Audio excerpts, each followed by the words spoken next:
We're going to go on and get started. I know we're getting started a few minutes late, but I know, like Chairman Setzler just said, we're 5 minutes early for legislators, only being 10 minutes 10 minutes late. So just want to thank everyone for being here. I want to thank Representative Rogers and Chairman Setzler for coming up today. Everyone's usually prepared in their schedule for the activities that we do from January through March, but afterwards everyone does get back settled into their routine with work and serving their constituents back home. And so to take time out today, I want to tell you I appreciate you being here, and for all of y'all for coming. This is a larger group congregated than we've seen at several of the other study committee meetings. So I think that speaks to the excitement that this committee brings and this technology. I'm certainly interested in it, and want to thank Leo for all the hard work he's put into arranging all our presenters that are here today.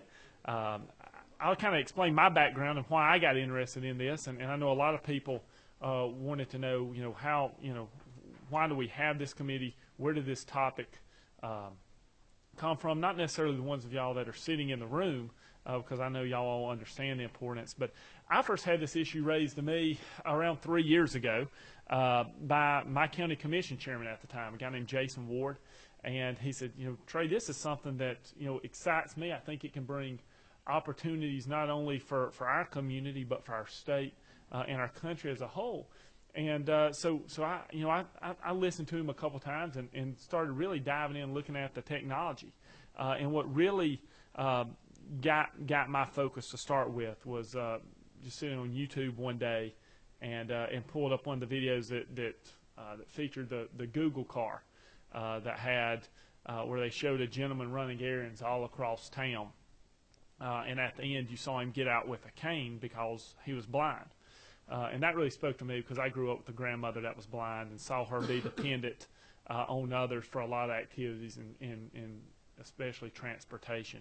And I know we're several years away from making that a reality, but I think that that's one of the prime benefits of this technology, is giving back a sense of independence to some of those with disabilities and to our senior members of our community. And so that's something that just really, I guess, tugged at my heartstrings and got me interested in this technology. Along with that, I think this brings incredible economic development opportunities for our state as this research, as this technology has been researched. The opportunity that bringing the research here to Georgia would offer, those would typically be high-paying jobs. We already know that our state's #1 in the nation of doing business, and I think this is just another area where we can expand that. Second, it improves our quality of life here. I kid around a lot of times, but on a serious note, saying there's 2 ways you can improve someone's commute. One, we can build more roads, and we're trying to do that. We're trying to find the money to do that, but that's expensive. It's getting even more and more expensive as cars become more fuel efficient and the cost of goods goes up to build roads. But the other way to improve someone's commute is to make them not care how long they're sitting in their car, by giving them back their productivity. So the joke of that line is, I talk about my wife who has an hour commute each day, and I said if she could blow dry and straighten her hair going down the road, she would just absolutely be thrilled. But seriously, if we think about the productivity that could be harnessed if individuals didn't have to focus so much on keeping their hands at 10 and 2 and paying attention on the roads, I think there's great benefits for us to see in terms of a more efficient transportation network. So that's just where I wanted to start with. I'll give time for Chairman Setzler and Representative Rogers if they have anything they want to start with, and then we'll get on to our agenda today. We got at least 3 different people that are signed up to speak. If anyone else gets the itch while you're sitting out there and want to comment, we'll do that at the end after the 3 scheduled presenters, and then we'll wrap things up here. So again, thank you all for being here, and we'll just start with Chairman Setzler and move down as we go. Thank you, Chairman Kelly. I'll try to keep it kind of brief, but I will say this, and I applaud Chairman Kelly for his thoughtful, deliberate approach on something that is, a potential has the potential to be a transformative technology for us. This is something that we as a state have been beginning to dig into. We've got members of our executive branch that are on national panels that are talking across states on these issues. And even we as a legislature, in a way that was not focused on developing any fanfare or any attention, been plotting for probably 18 months, digging into this issue and really, defining it and beginning the process of solving it. So often there's not an approach of ready, aim, shoot.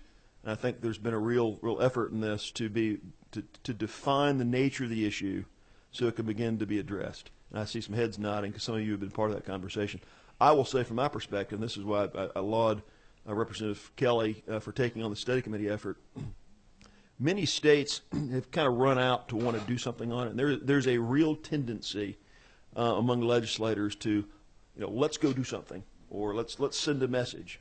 And I think when you see getting out of autonomous vehicles altogether and getting into other areas where there's governmental innovation, let's take school choice. Some of the states that got out front on charter schools, for example, to make the first charter school happen in their state, they had to pass laws that were very harmful to the healthy growth of charter schools long term, because early adopters sometimes to get things done make mistakes, and they become inhibitors to real progress. California, for example, their autonomous vehicle law, they're really, many of the innovators in California are really wishing nothing had happened in California in terms of its autonomous vehicle law, because the law that was passed, because of the uncertainty and the kind of groping in the darkness for what to do, has become an inhibitor to the real innovation.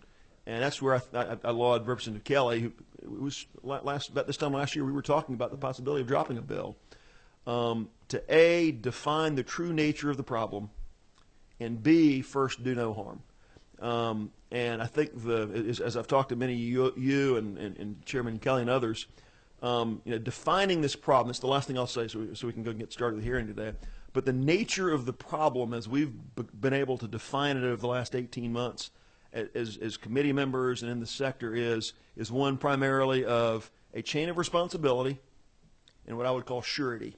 It's not insurance, but the person that's putting a car on the road, is there a clear chain of responsibility back to them so that they or the corporation owns its behavior, its success and its failures? Is there a clearly established, fleshed out chain of responsibility? And is the person that's responsible, or is the entity responsible, are they financially able to stand behind what it does or fails to do? Can they make things right that they create? If someone's harmed by it, or be it property or persons, is there a clear chain of responsibility that can be followed? And is the person that's responsible able to pay damages, be it pain and suffering or property damages or otherwise, and really stand behind what's done? If we can establish those kinds of things, we as a state are in a place where innovators can then begin to, in a calculated, thoughtful way, take measured, calculated risks of how to put technology out there as technology is available. The idea that we're going to empower an agency to create a regulatory regime to review and certify vehicles is just not how technology emerges. Technology emerges where there's opportunity for it. Its capability may not be there to provide everything imaginable, but where it can be provided, why not do it? And the last thing to consider as you think about that framework, the one thing autonomous vehicles would call for is a fundamental change in our system, which is nationwide, managed by every state, that the state certifies a licensed driver to be responsible for everything that happens in an automobile on public roads. That licensed driver controlling the automobile with full individual responsibility for what happens is kind of the coin of the realm that everything points back to. So to pull the licensed operator out of the car and have a vehicle operating itself, maybe going to pick up the old person, or going to run errands, or taking somebody to the store that's maybe not licensed, whatever the circumstance, that when you're taking the licensed operator behind the wheel of that vehicle, which is really the sea change here, how do you create a chain of responsibility and a surety to make sure that works out okay? Because I can tell you the other states that are doing this have not solved that problem.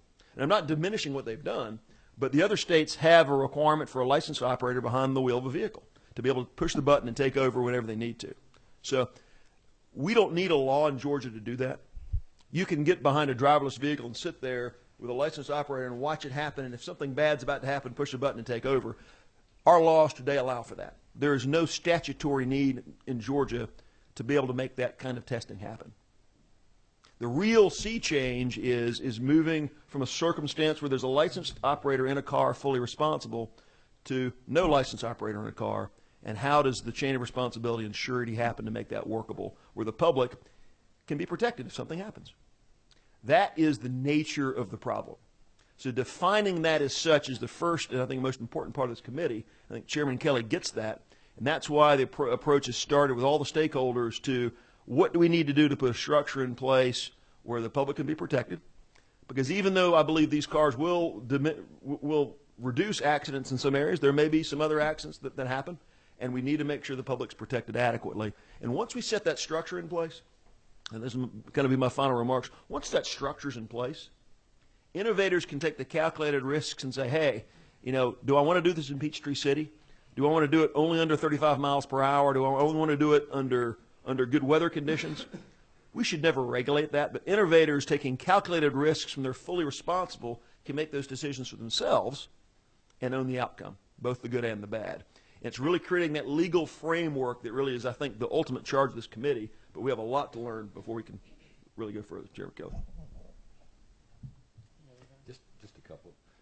Reserve most of my comments until afterwards. I'm just sort of sitting here with an open mind, listening to everything. I think one of the things that just absolutely amazed me when I started looking at some of the research on the autonomous vehicles, of course, is the technology involved.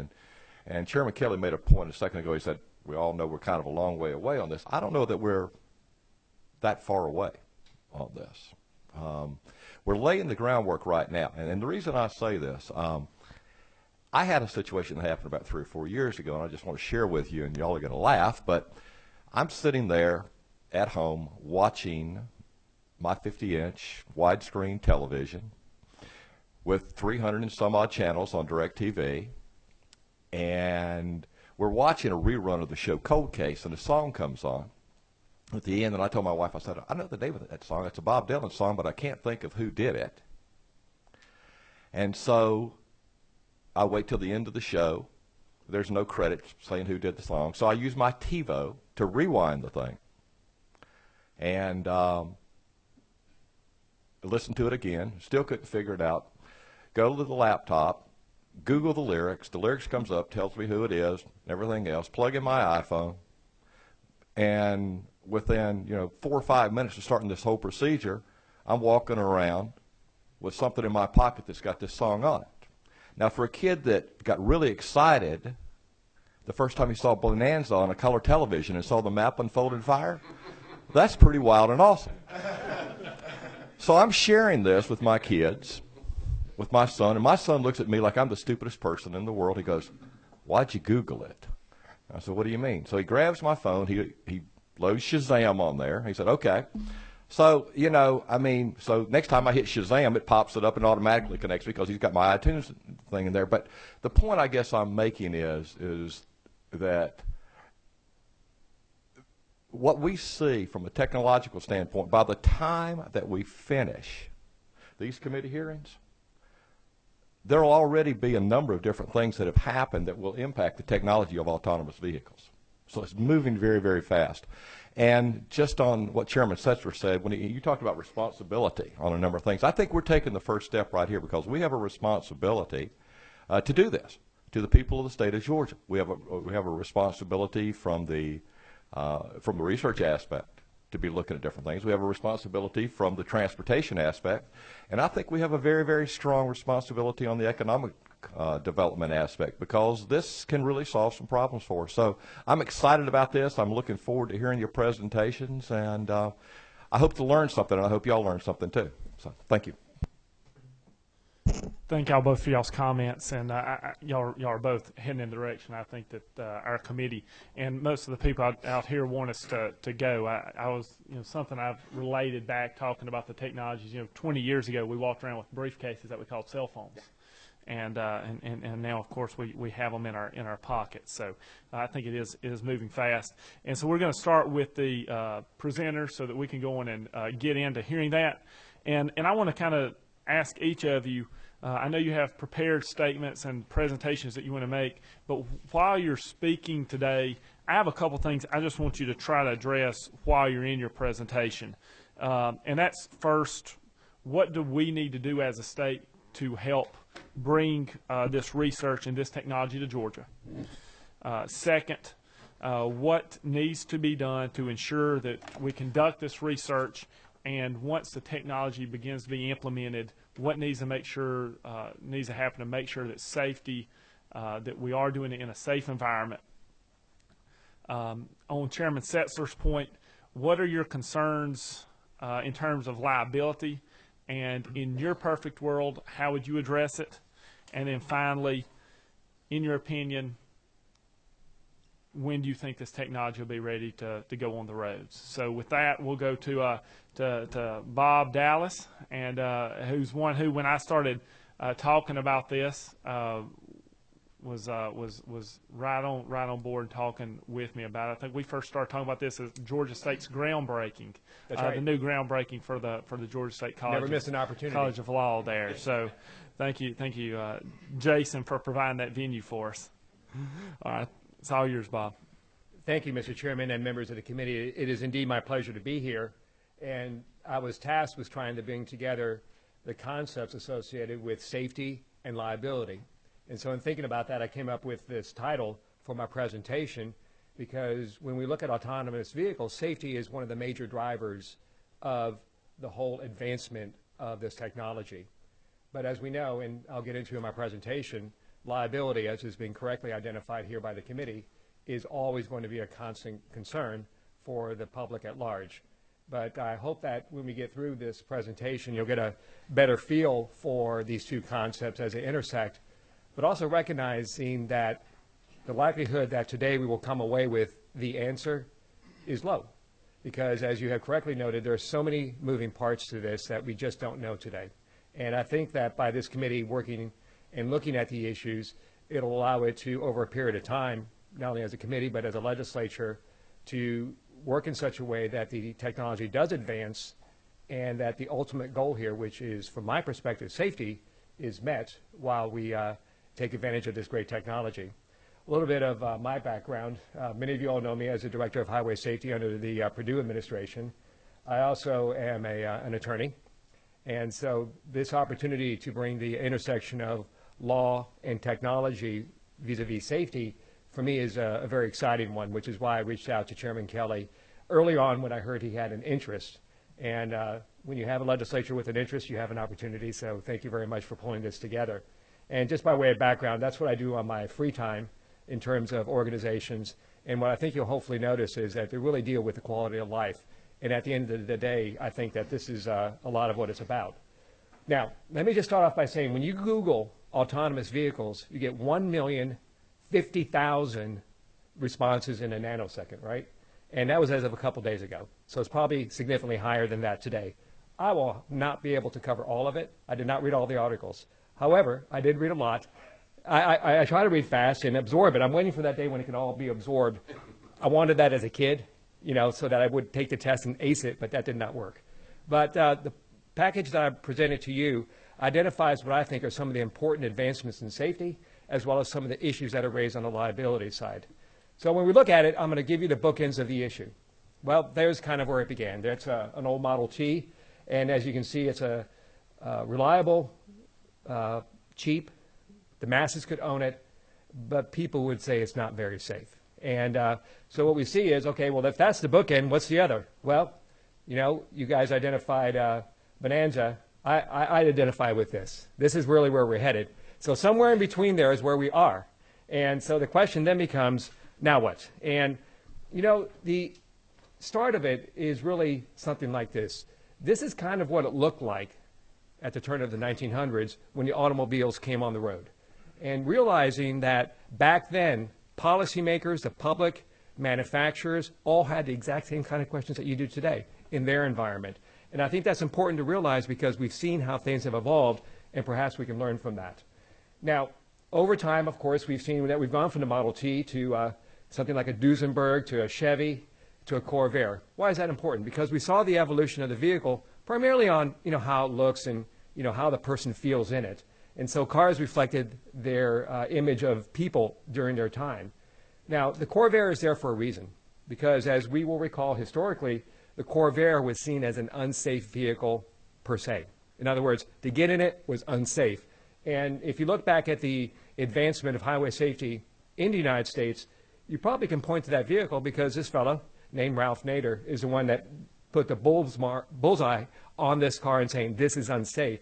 From that came the National Highway Traffic Safety Administration, the federal entity that regulates the safety of vehicles, and it's here with us today. And so we've seen advancements that have started to focus on safety, and you may not know, but the safety belt, when it was created in the 50s, the Volvo was the first vehicle to have that built in to the car. And over time, of course, they realized that a lot of lives would be saved if people would wear a safety belt. And so with that, I believe it was in '64, the first cars were mandated to have that. And we also have seen a whole lot of advancements in vehicles in terms of their crash worthiness. And what I like to refer to this as is the mechanical engineering improvements to the vehicles. And there was a whole lot of work done to make sure that when a crash occurred, you could survive that crash. So you see the steel beams put in vehicles, crumple zones, tempered glass, padded interiors. I mean, how many times did anybody in this remember sitting in the front seat, because you had bench seats back then as a kid, you were in the middle, and seeing that shifter poking right at your eye? Well, all you have to do is stop and realize what happened. That became part of your eye, and bad things happened. So over time, the engineers got it, and I will say, as I get into it later, perhaps encouraged by liability concerns that they had. Well, then we started getting more mechanical improvements that really started to look at the engineering that involved a little bit more than just a vehicle structure. And I call these the almost electronic kind of things that you have airbags, you have stability track control, you have ABS brakes. These are the kinds of things that are built into the vehicle that take advantage of a lot of technology to get that in there.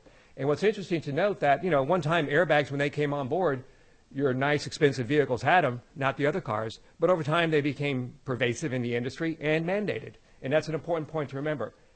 It started voluntarily and became mandated. Now, with that, we now have even more advancements, and I call this the electronic engineering improvements to the vehicles. And what we're seeing is that we're using the black box in the vehicle, the event data recorder, that has a whole lot of technology built into it to control the car. So when you make turns, it'll adjust the wheels in such a way that either through their angle or through the speed at which they turn, the car will be able to better hold the road. Then we also have self-parking cars. You have lane departure systems. You have preemptive braking. And, the manufacturers today are on the verge of that truly autonomous vehicle. And I'll give this to you all to look at while we do this presentation.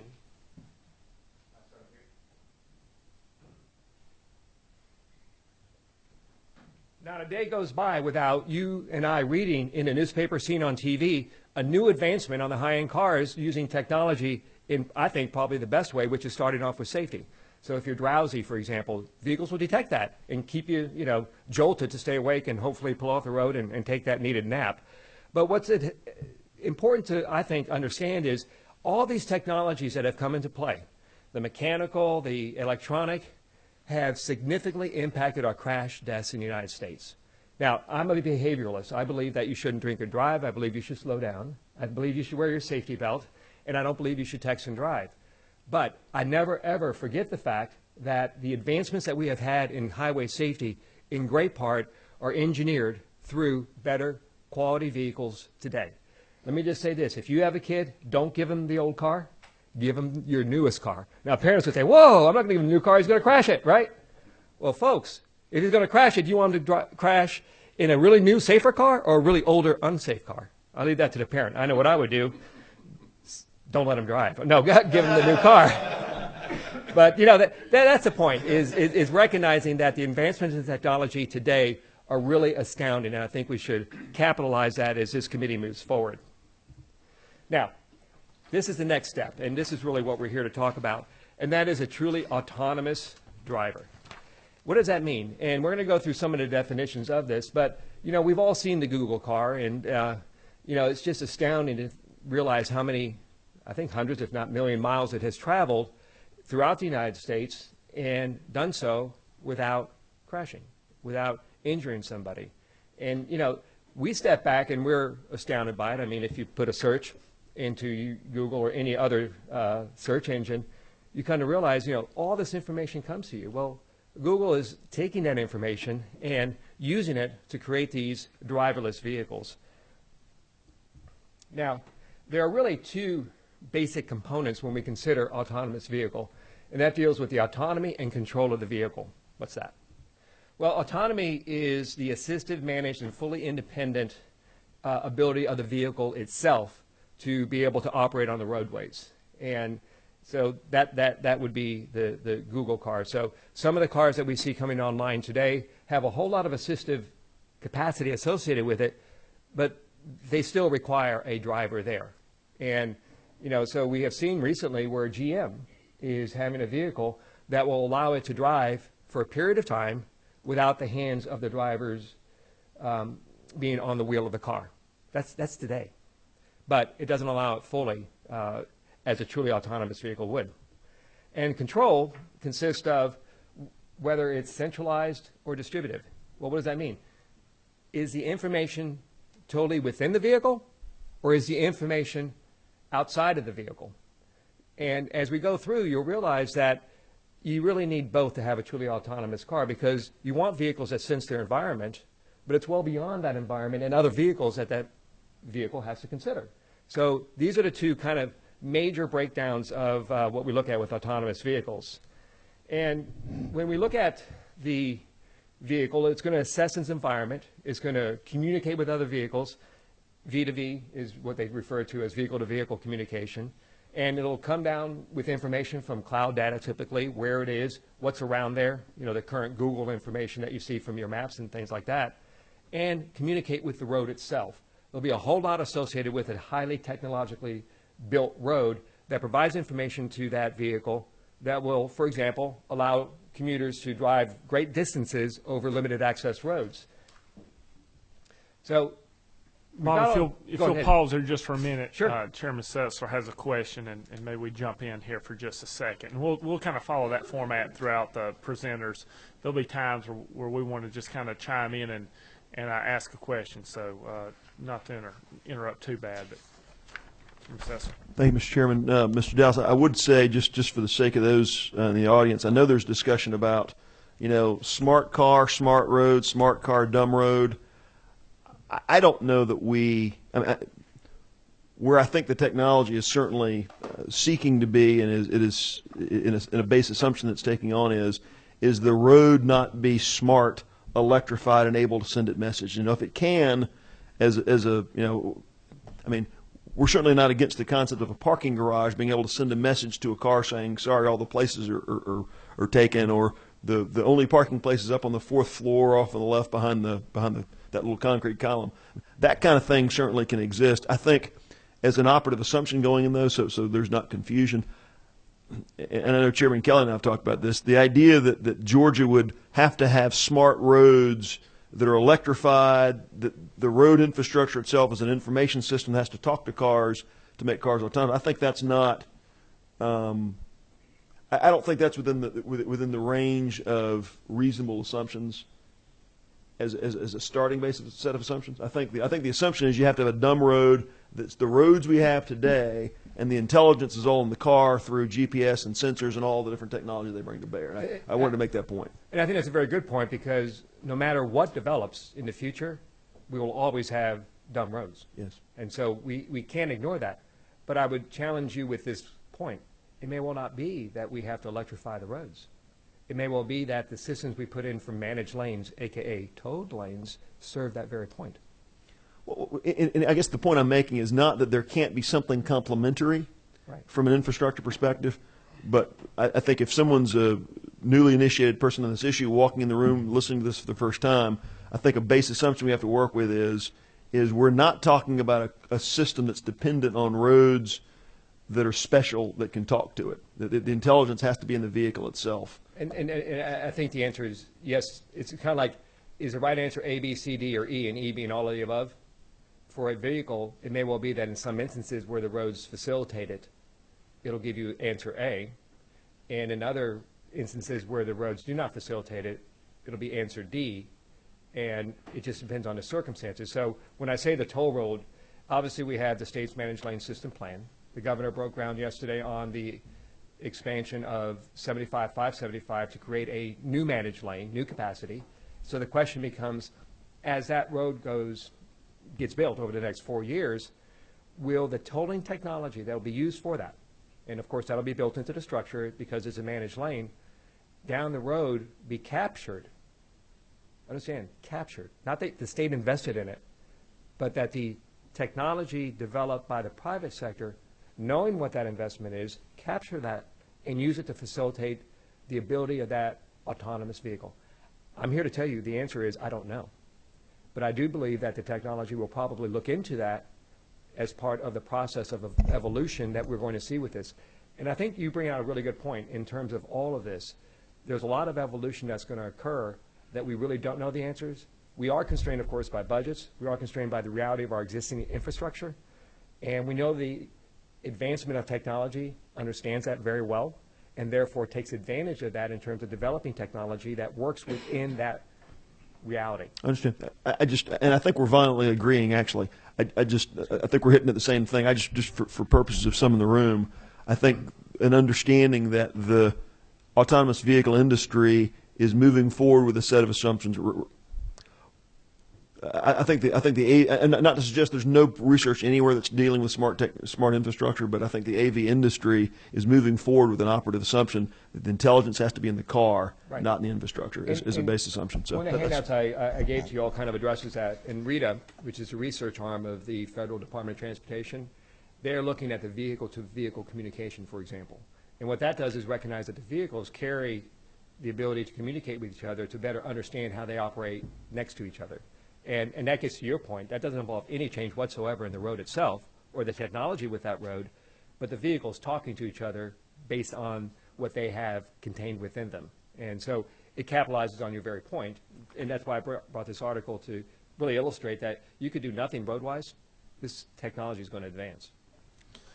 And I kind of think here what Chairman Setzler's kind of jumping at, and something that I hope the individuals who are actually developing this technology will keep in mind throughout the process is how we already have a hard enough time paying for road infrastructure as it is.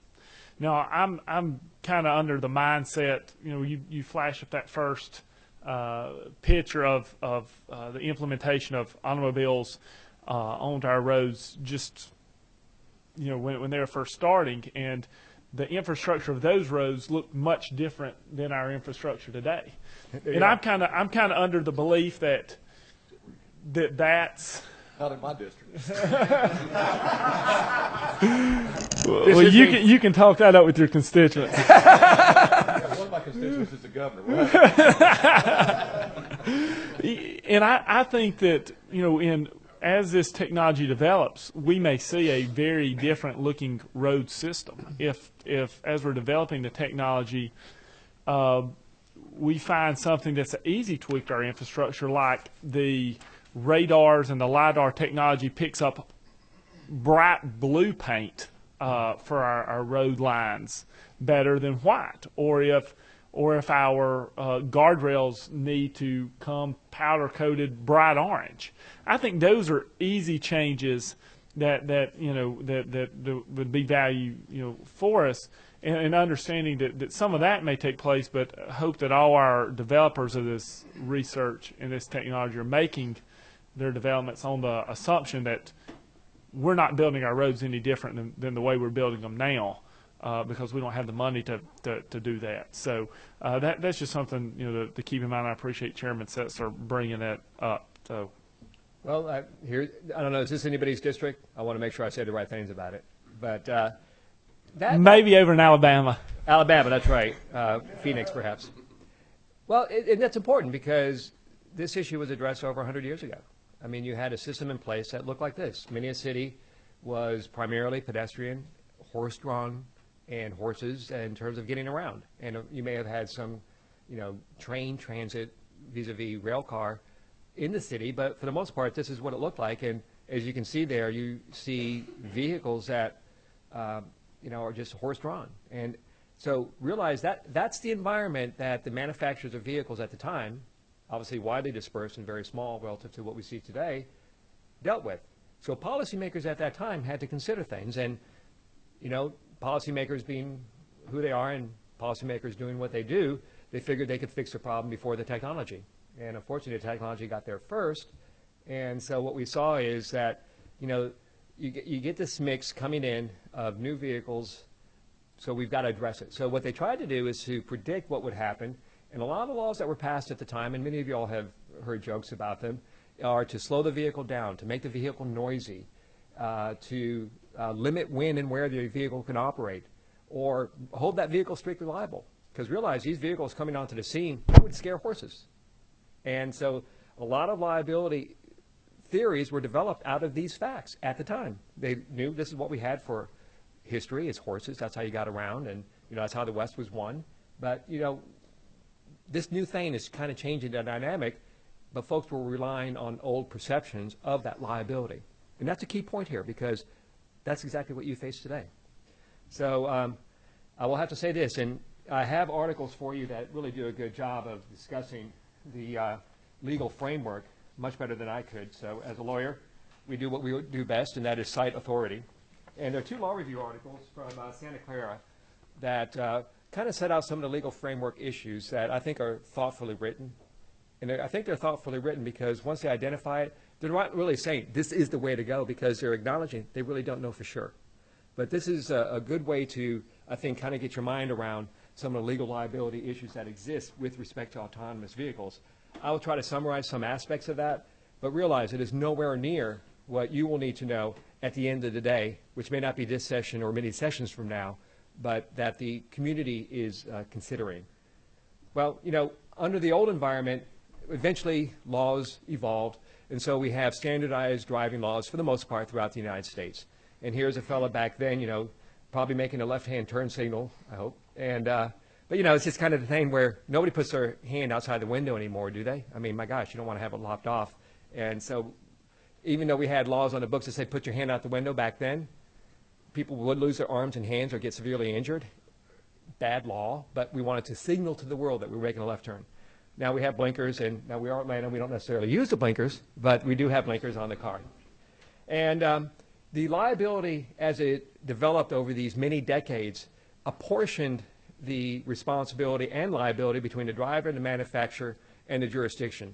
What I mean by the jurisdiction primarily is how that road was built. So, for example, if you, as a jurisdiction, were to build a road that was not according to a certain standard, you could be held liable for the consequences associated with not building a road to that standard. But even under these scenarios, what we see today is that the driver is still pretty much held responsible. I mean, for the most part, cars work, for the most part, roads work, and for the most part, when crashes occur, it's driver fault, either through one of the many things I discussed earlier, or who knows what, but 2 people tried to occupy the same space at the same time, and of course, a crash resulted. And with that, then, the process of liability is assessed vis-a-vis our civil liability system. Of course, we do have instances where it's known that laws were violated, which is probably the case in most of the time, and the local jurisdiction officer working that crash will likely cite somebody for being, quote, at fault. And then we have in place a criminal system to determine whether or not that criminal liability should stick or not. And so that's where we are today. We have a civil liability system, a criminal liability system that apportions things. And realize, though, that at some times the driver isn't necessarily at fault. For example, if you're driving along at the speed limit on the interstate and your tire blows out and you had it properly inflated and it was not a bald tire, in other words, you didn't overdrive it, well, that shouldn't happen. Whose fault is that? And we have seen that with, for example, Firestone. Remember? You had a lot of rollover crashes as a result of a tire blowing out through no fault of that driver. And unfortunately, many people have been killed or injured. But that's an example where the manufacturer of that was at a fault. Conversely, we think back of the Ford Pinto, right? When crashes occurred through the fault of people, the manufacturer was held liable on the civil liability side. because they failed to put in a relatively cheap part that would have prevented the conflagration as a result of that crash. So these are important things to consider as we move forward. There's a system in place that does apportion liability, hence responsibility. And I will say, though, that where we are today with the autonomous, I say semi-autonomous, but where you're still having a driver in control, taking advantage of all these opportunities of systems in place, whether it's preemptive braking, whether it's non-drowsiness, whether it's stability track control, whether it's ABS. I mean, all these great things, the technological advancements that we're seeing come to bear still say that, driver, you are in charge. You have to be responsible for that vehicle when these systems shouldn't be engaged, or when they're engaged, but you should take over. In other words, push that button that you talked about earlier. And hopefully it's quicker than pushing a button, because as we know, that'll take 1.5 to 2 seconds, and you've already traveled 100 feet. And unfortunately, the crash may have occurred during that time. Questions to be asked. I don't have an answer, but I just say that these are important things to consider. And, you know, it's interesting because, as was correctly identified by Chairman Setzler, when you take the driver out of the equation and have a truly autonomous vehicle, who's going to step in? That's a very fundamental question. And that's different than what we have today and what we've had before. And so when we analogize things, we have to consider that. And, you know, states are wrestling with that now. That really should read, at least 4 states have passed legislation, not our state, and 16 others are considering legislation. I have for you a pretty good article that discusses where the states are. It's entitled Autonomous Vehicles, the Technological and Legal Challenges. It identifies the legislation in other states. And, you know, what's important, and I think it was brought up here, some states are getting ahead of the horse here, as it were, in the legislation. And the best one I can give you, and I'll distribute this to you all, is the permit now needed in California. When you read this article,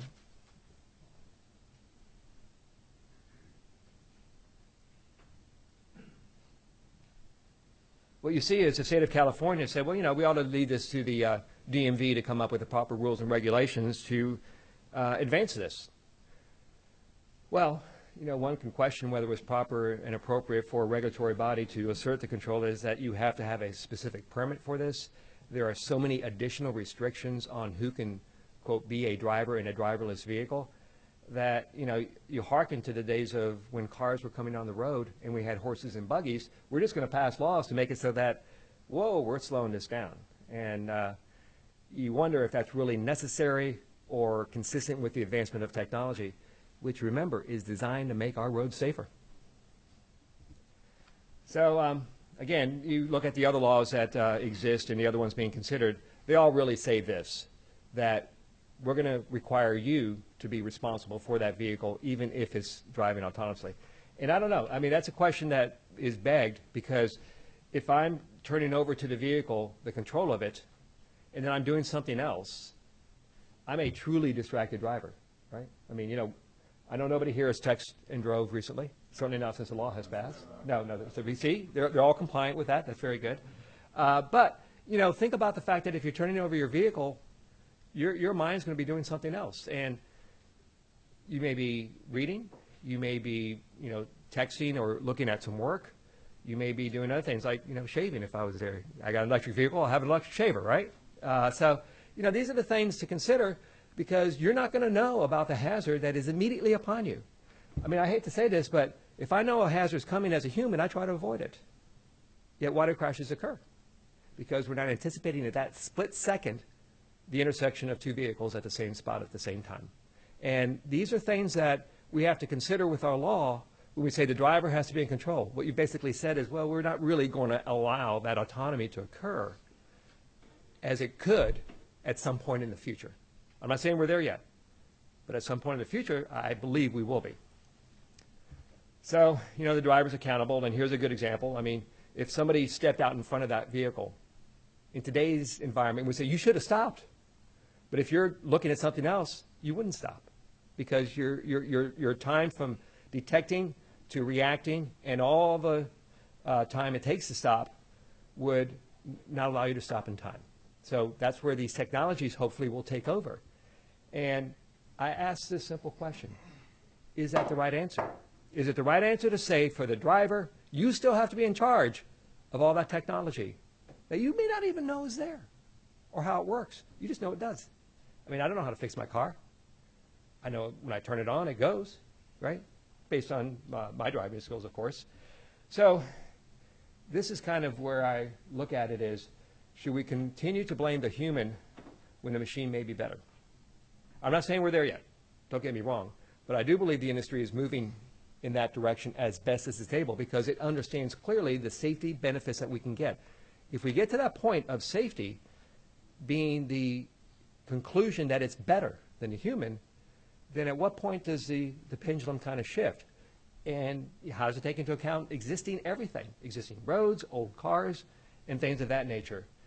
And, you know, Bob, do you kind of think on that, moving, on that direction, whether the liability would shift less away from the human was in the car versus how often they have it serviced, how often they make sure that their technology is working more than what happens once they're in the vehicle? Is that kind of what you're talking about? Because obviously this technology is going to require probably more attention than necessarily just getting your oil changed every 3,000 miles.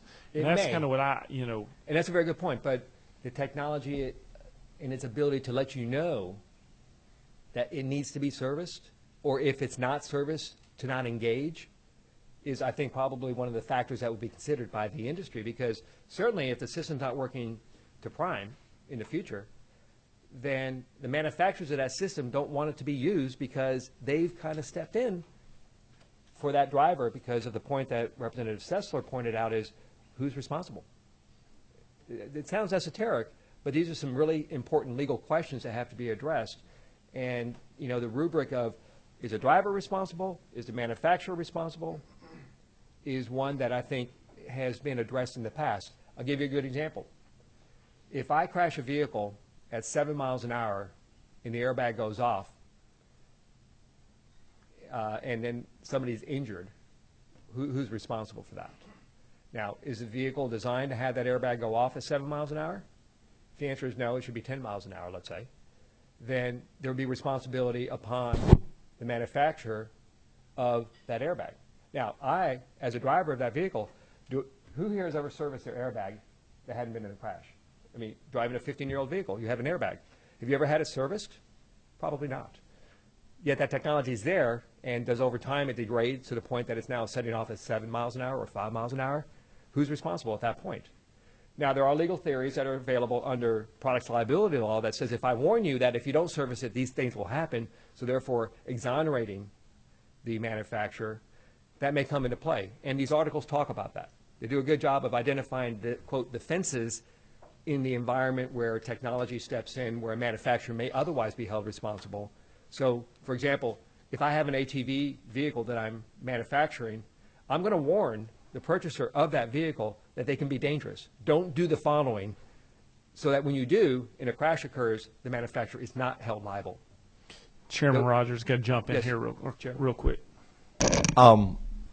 I think your point. I think your point is very valid. I guess the concern that I have, not the concern, but the point is that there's always going to be a human factor that's going to be responsible there. I mean, the companies can warn all they want to. They can send up the thing on my car. It tells me, oil change needed right now. They can do all they want to, but still sooner or later they have to take responsibility. It's like my iPhone. It's like a computer. It's like anything. It says updates available. Guess what? It's liable to go. That update is not necessarily. That update is not necessarily. When I turn on my iPad and it says camera compatibility update to be installed, I could care less because I don't have that camera or whatever. So the point that I'm making is that I think there always will be.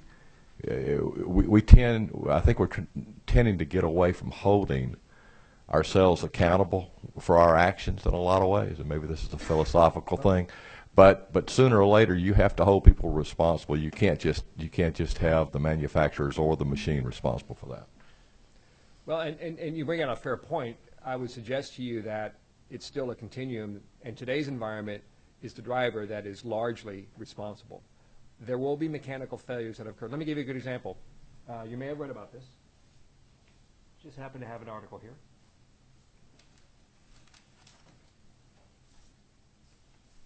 Okay. I'll pass this one out, and then I'll follow it up with another.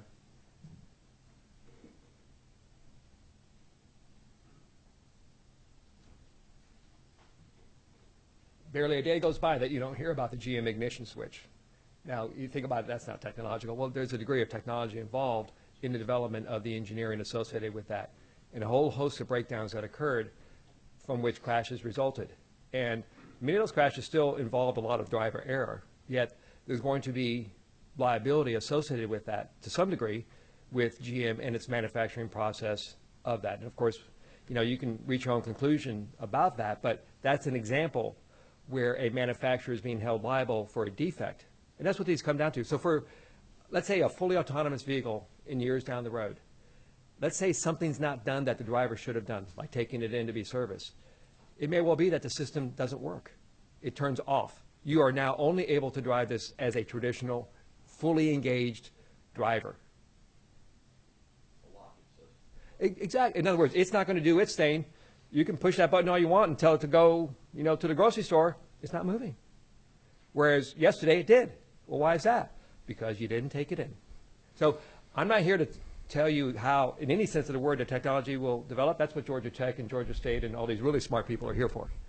But I suspect that there will be an apportionment of liability under any system that is developed technologically, as we have seen with technology in the past.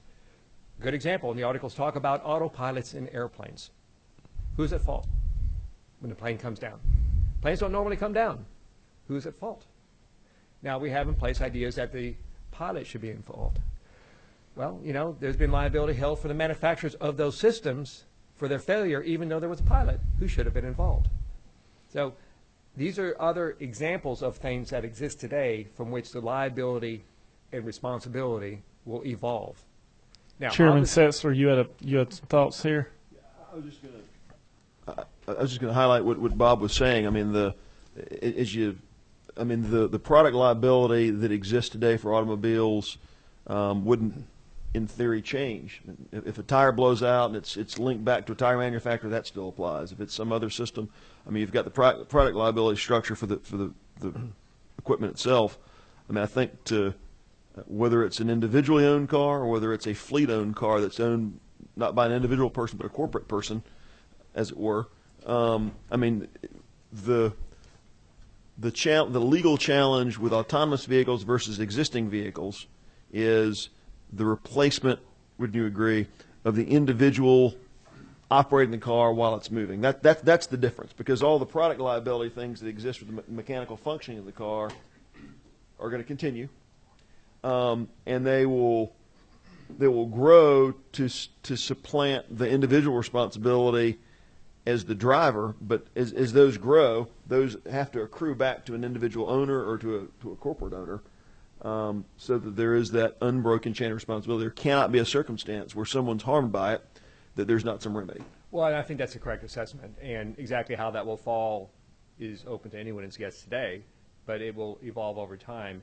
And I may have one after this, but let me just hand this to you.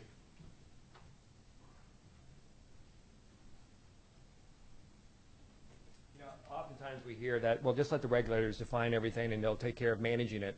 But the reality is that sometimes the regulators are not very good at it. And, you know, NHTSA has been severely criticized for its failures as it relates to that specific GM problem, because it failed to do X, Y, and Z associated with its responsibility as the regulator of the safety of vehicles.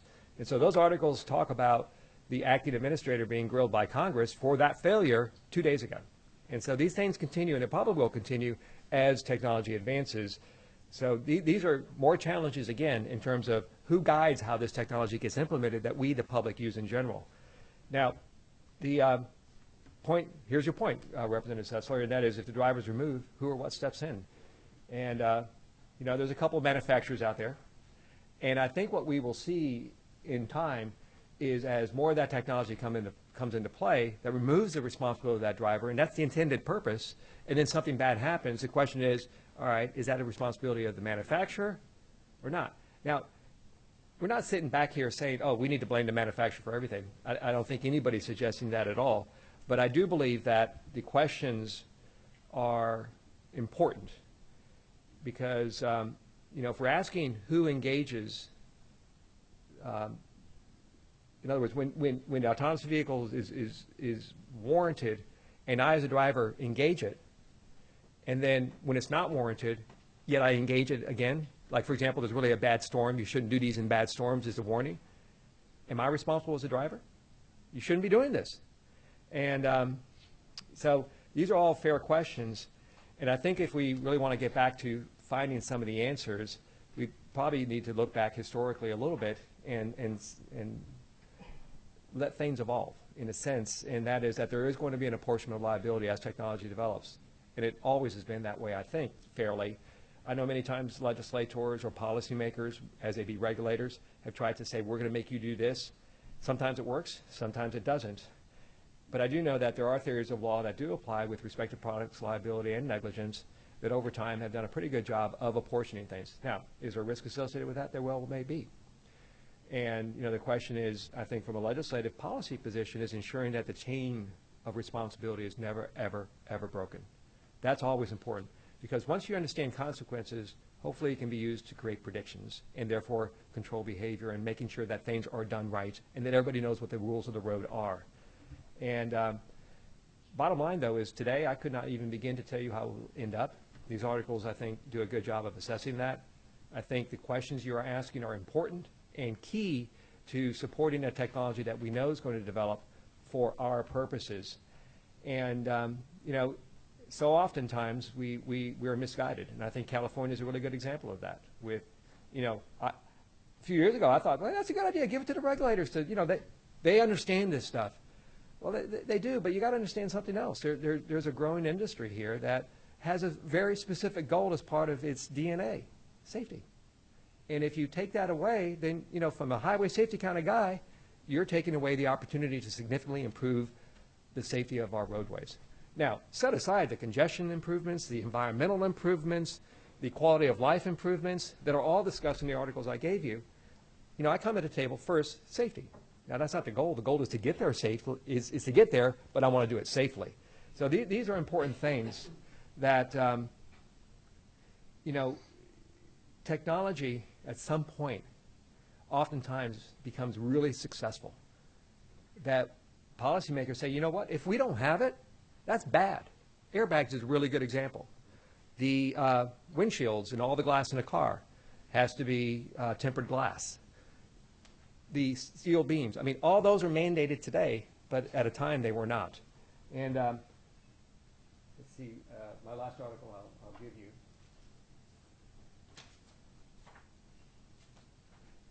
Here it is. It's the one with the underwear on it.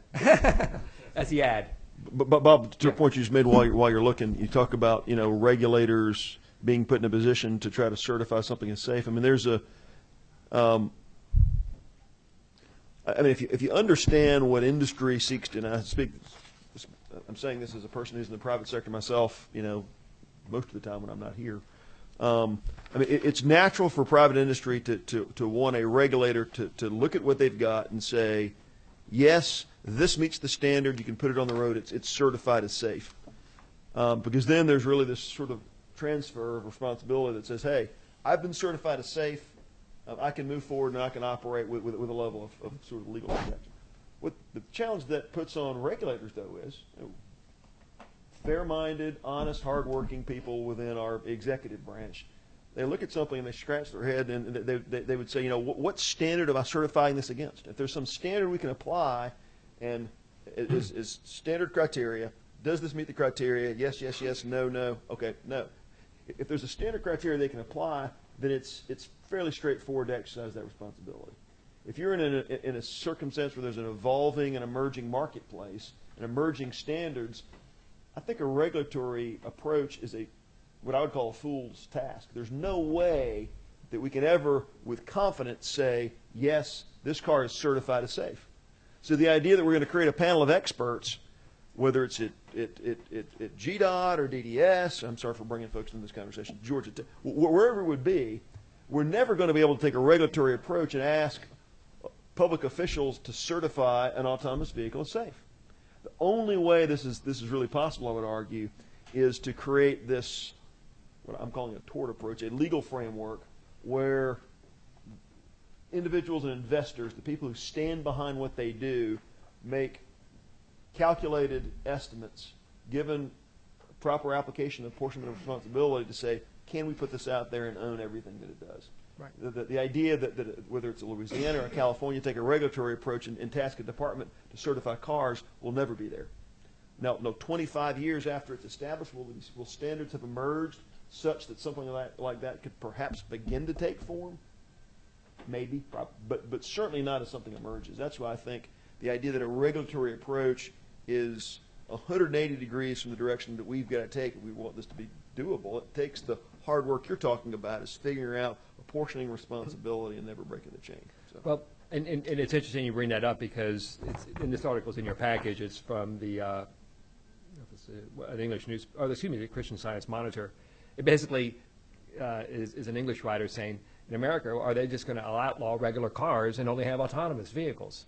Now, I think that's kind of future-oriented, but it kind of presents the rubric of what you just discussed is at what point does it get to, by golly, we got to have this because the safety, the congestion, the air quality, the quality of life is so great that the cost associated with this is so much less than the benefit associated with this. So anyway, good point, good question that you have asked because those are the things that will help guide the policy. And, you know, from my perspective, I think as you all have correctly pointed out, that, you know, you want to keep the reins on the horse, but you don't want to hobble it. You want to make sure that the industry is able to develop in a healthy environment for the industry and for those of us who are on the road. And I think that's a fair approach to this. And, you know, if we look back at the horse example, which I seem to like to do, that this question was asked before. And many of the answers were wrong by the policymakers. And I think had they stepped back and allowed things to evolve technologically, you might have gotten better answers sooner. We eventually got it, don't get me wrong. It only took us decades to get there. Well, that's good to know. You know, and the question will be, and I think the answer is going to be that you probably will be there when this happens. So that's actually kind of exciting, and that's why it is a good thing that you are looking at it. So in any event, what I've tried to do is hopefully put forward more questions and answers, but a framework in which to ask questions so that the answers are appropriate for not only our state, but I think as correctly identified by the chairman, the nation as a whole. And the thoughtfulness of what we do here today, given that we are a leader for transportation in the nation, is, I think, important. And I applaud all of you for doing this, and that's my contact information. And like I say, the package that I've given you is actually pretty interesting reading as legal things go. But if you like this stuff, you'll like the reading. And it just summarizes a lot of what I said today. Well, and I'm more than happy to answer any other questions or thoughts. When will this happen? I'll let the technology guys answer that. But I know it'll happen sooner than if you don't pass laws that make it stop. That I do know. Well, I appreciate those comments, Bob, and a great presentation. Just some of my thoughts, you know, as you highlighted the safety aspect. I have some data here that Leo got for us from the Governor's Office of Highway Safety, and just startling to me, right at 360,000 wrecks on Georgia roads last year, 1,179 fatalities. That's enough reason for us to be sitting here today studying a way to make our roads more safe. And this is a single greatest thing we can do, I think, to improve road safety today.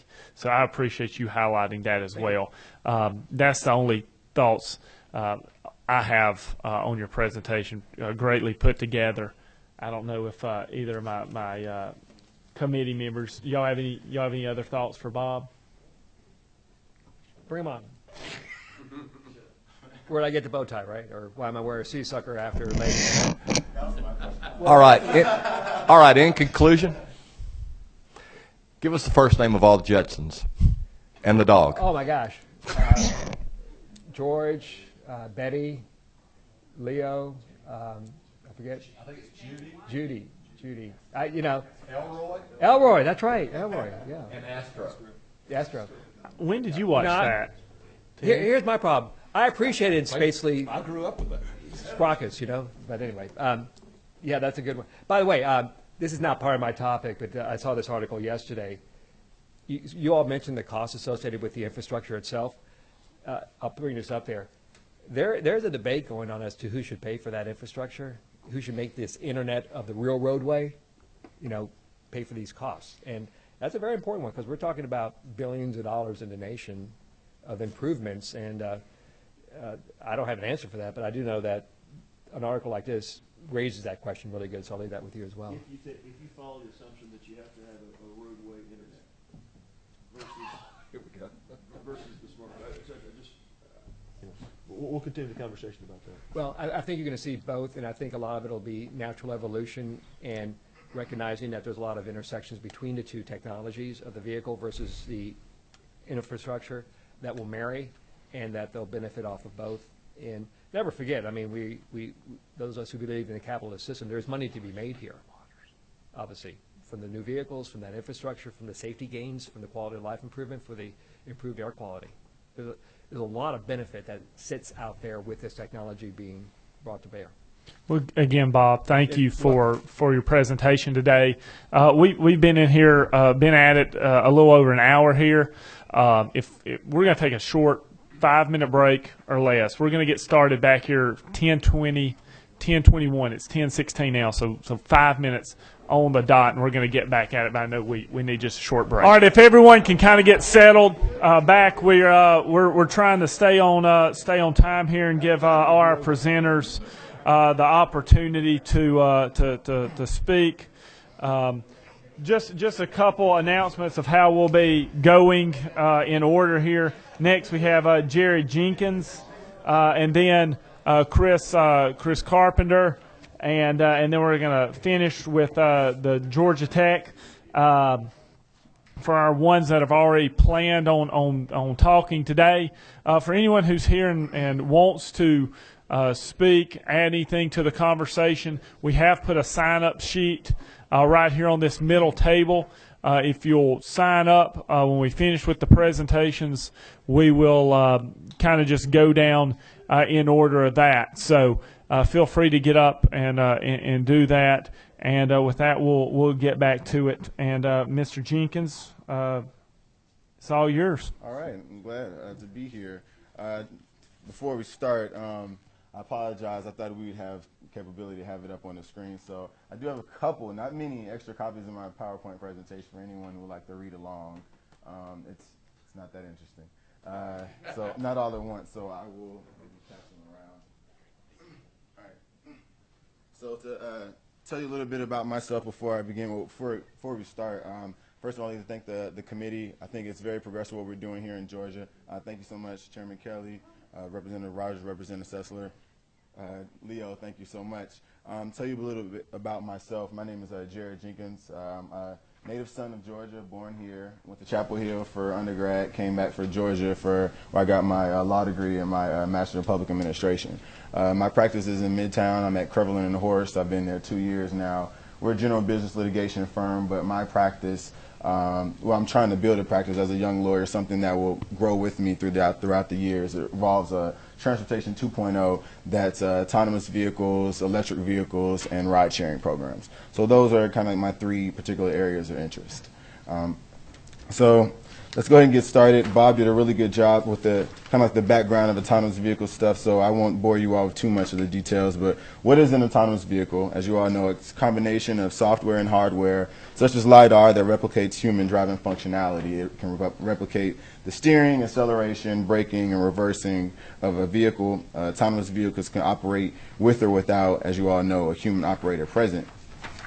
Why authorize autonomous vehicles? That's essentially why we're here today. They're safer. If you've done bare amount of research, you've seen the statistic, 95% of collisions are caused by human error. So basically what we're trying to do is make driving safer by eliminating that human error. Also, they reduce traffic congestion.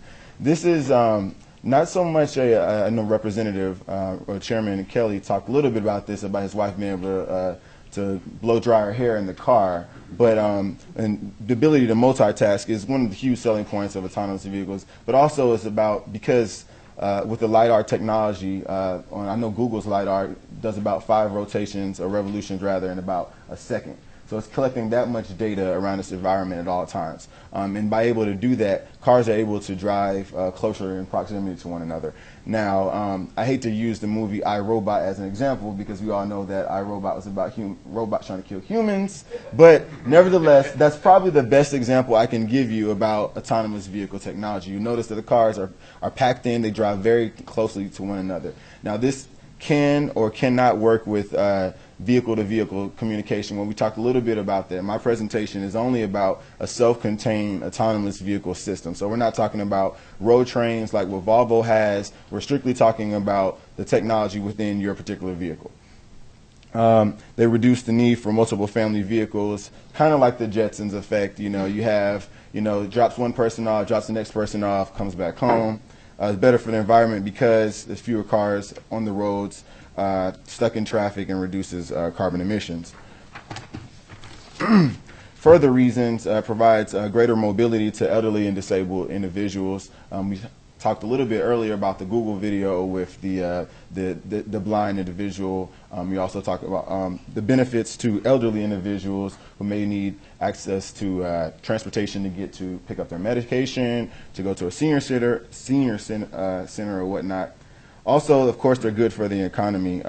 This is really one of the main reasons that we think we're here right now, to say, like, how can we as Georgians capitalize off of this potential opportunity? I know Nevada and California has already done that through testing opportunities, but companies, of course, will pay to test autonomous vehicles on Georgia roads, private or public. It's another thing, it's a potential form of public or private mass transportation. Uber's CEO, Travis Kalanick, has already said that he's already on board with autonomous vehicles, and he's already let it be known. This is part of their valuation at however many $1 billion that they recently had. But he's said that Uber will be having autonomous vehicles. Right now, Uber drivers receive 80% of the fare, and obviously Uber would like to get that down to 0. So that's something that you'll be seeing. I actually read yesterday that Hawaii, and I believe the city of Honolulu, will be the first city in the United States with an autonomous transit system. I know other countries have that, but they'll be the first United States city with a fully autonomous transit system. It actually looks pretty cool. And next, reduces the need for parking decks and lots. This is kind of like a tangential result of autonomous vehicles, the ability to, what I call it, the Black Friday problem.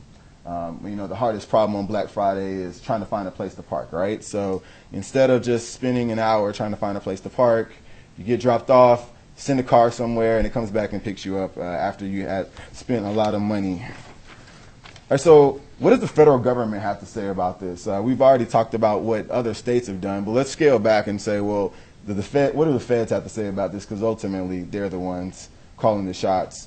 In this whole federalism society we have. Actually, they've said nothing beyond providing legislative recommendations to the states.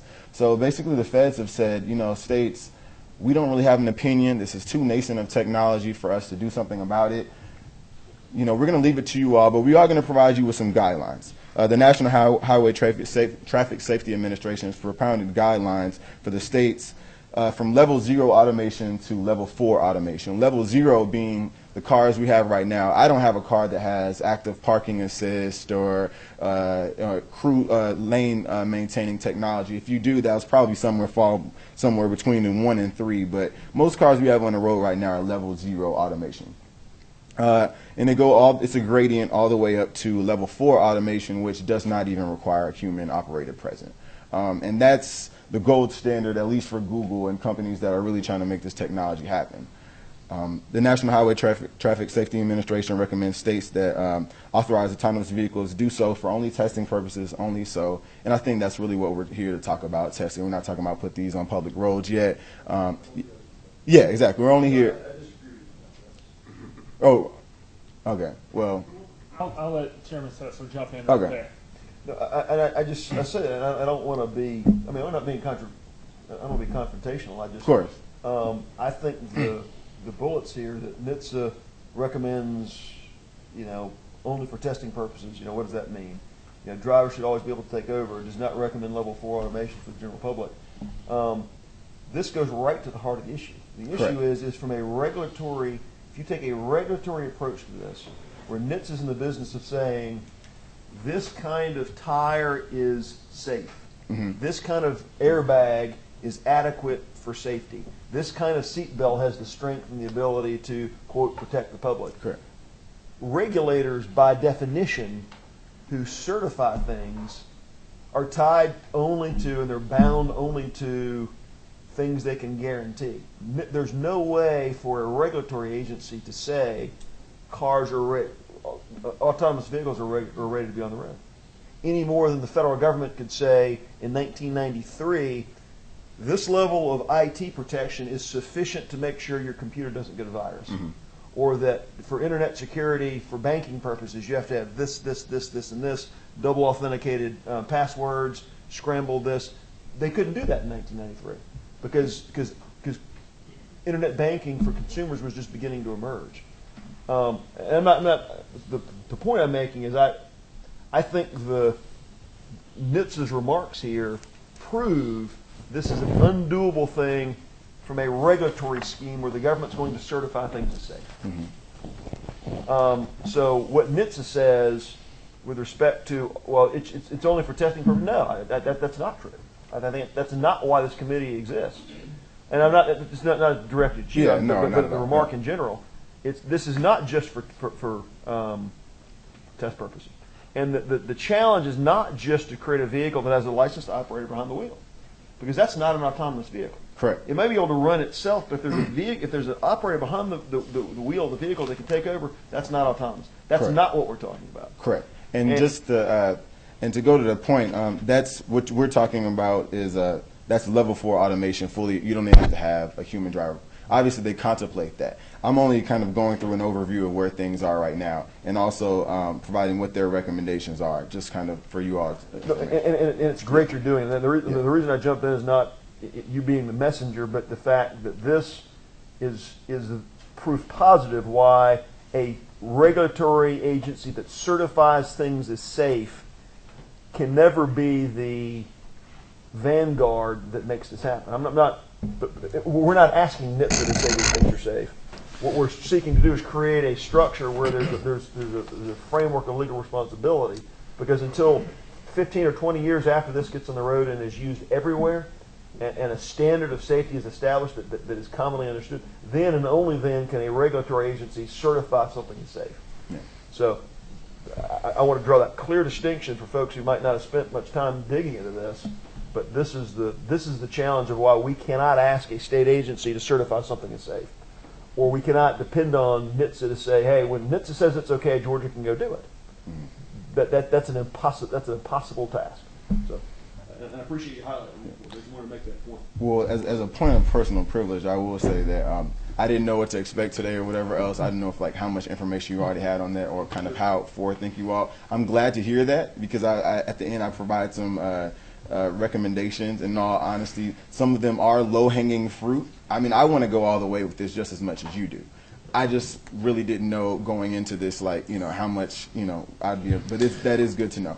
I think kind of, going that direction, and Chairman Setzer talks about that fine line, when we hit on a couple slides, not to get too ahead, but a couple slides ahead here in your, where you have the case study and talking about the fine line we're trying to walk here with helping this technology develop, ensuring that we're doing it safe, but not handicapping future progress is the exact thing that's going on in California right now with Google. They put forth the definition, they put forth the regulations of saying what they consider a safe prototype, right. And now Google's making the cars that don't have the steering wheel or the pedals, and California's telling, well, you're not able to test your advancements on our road.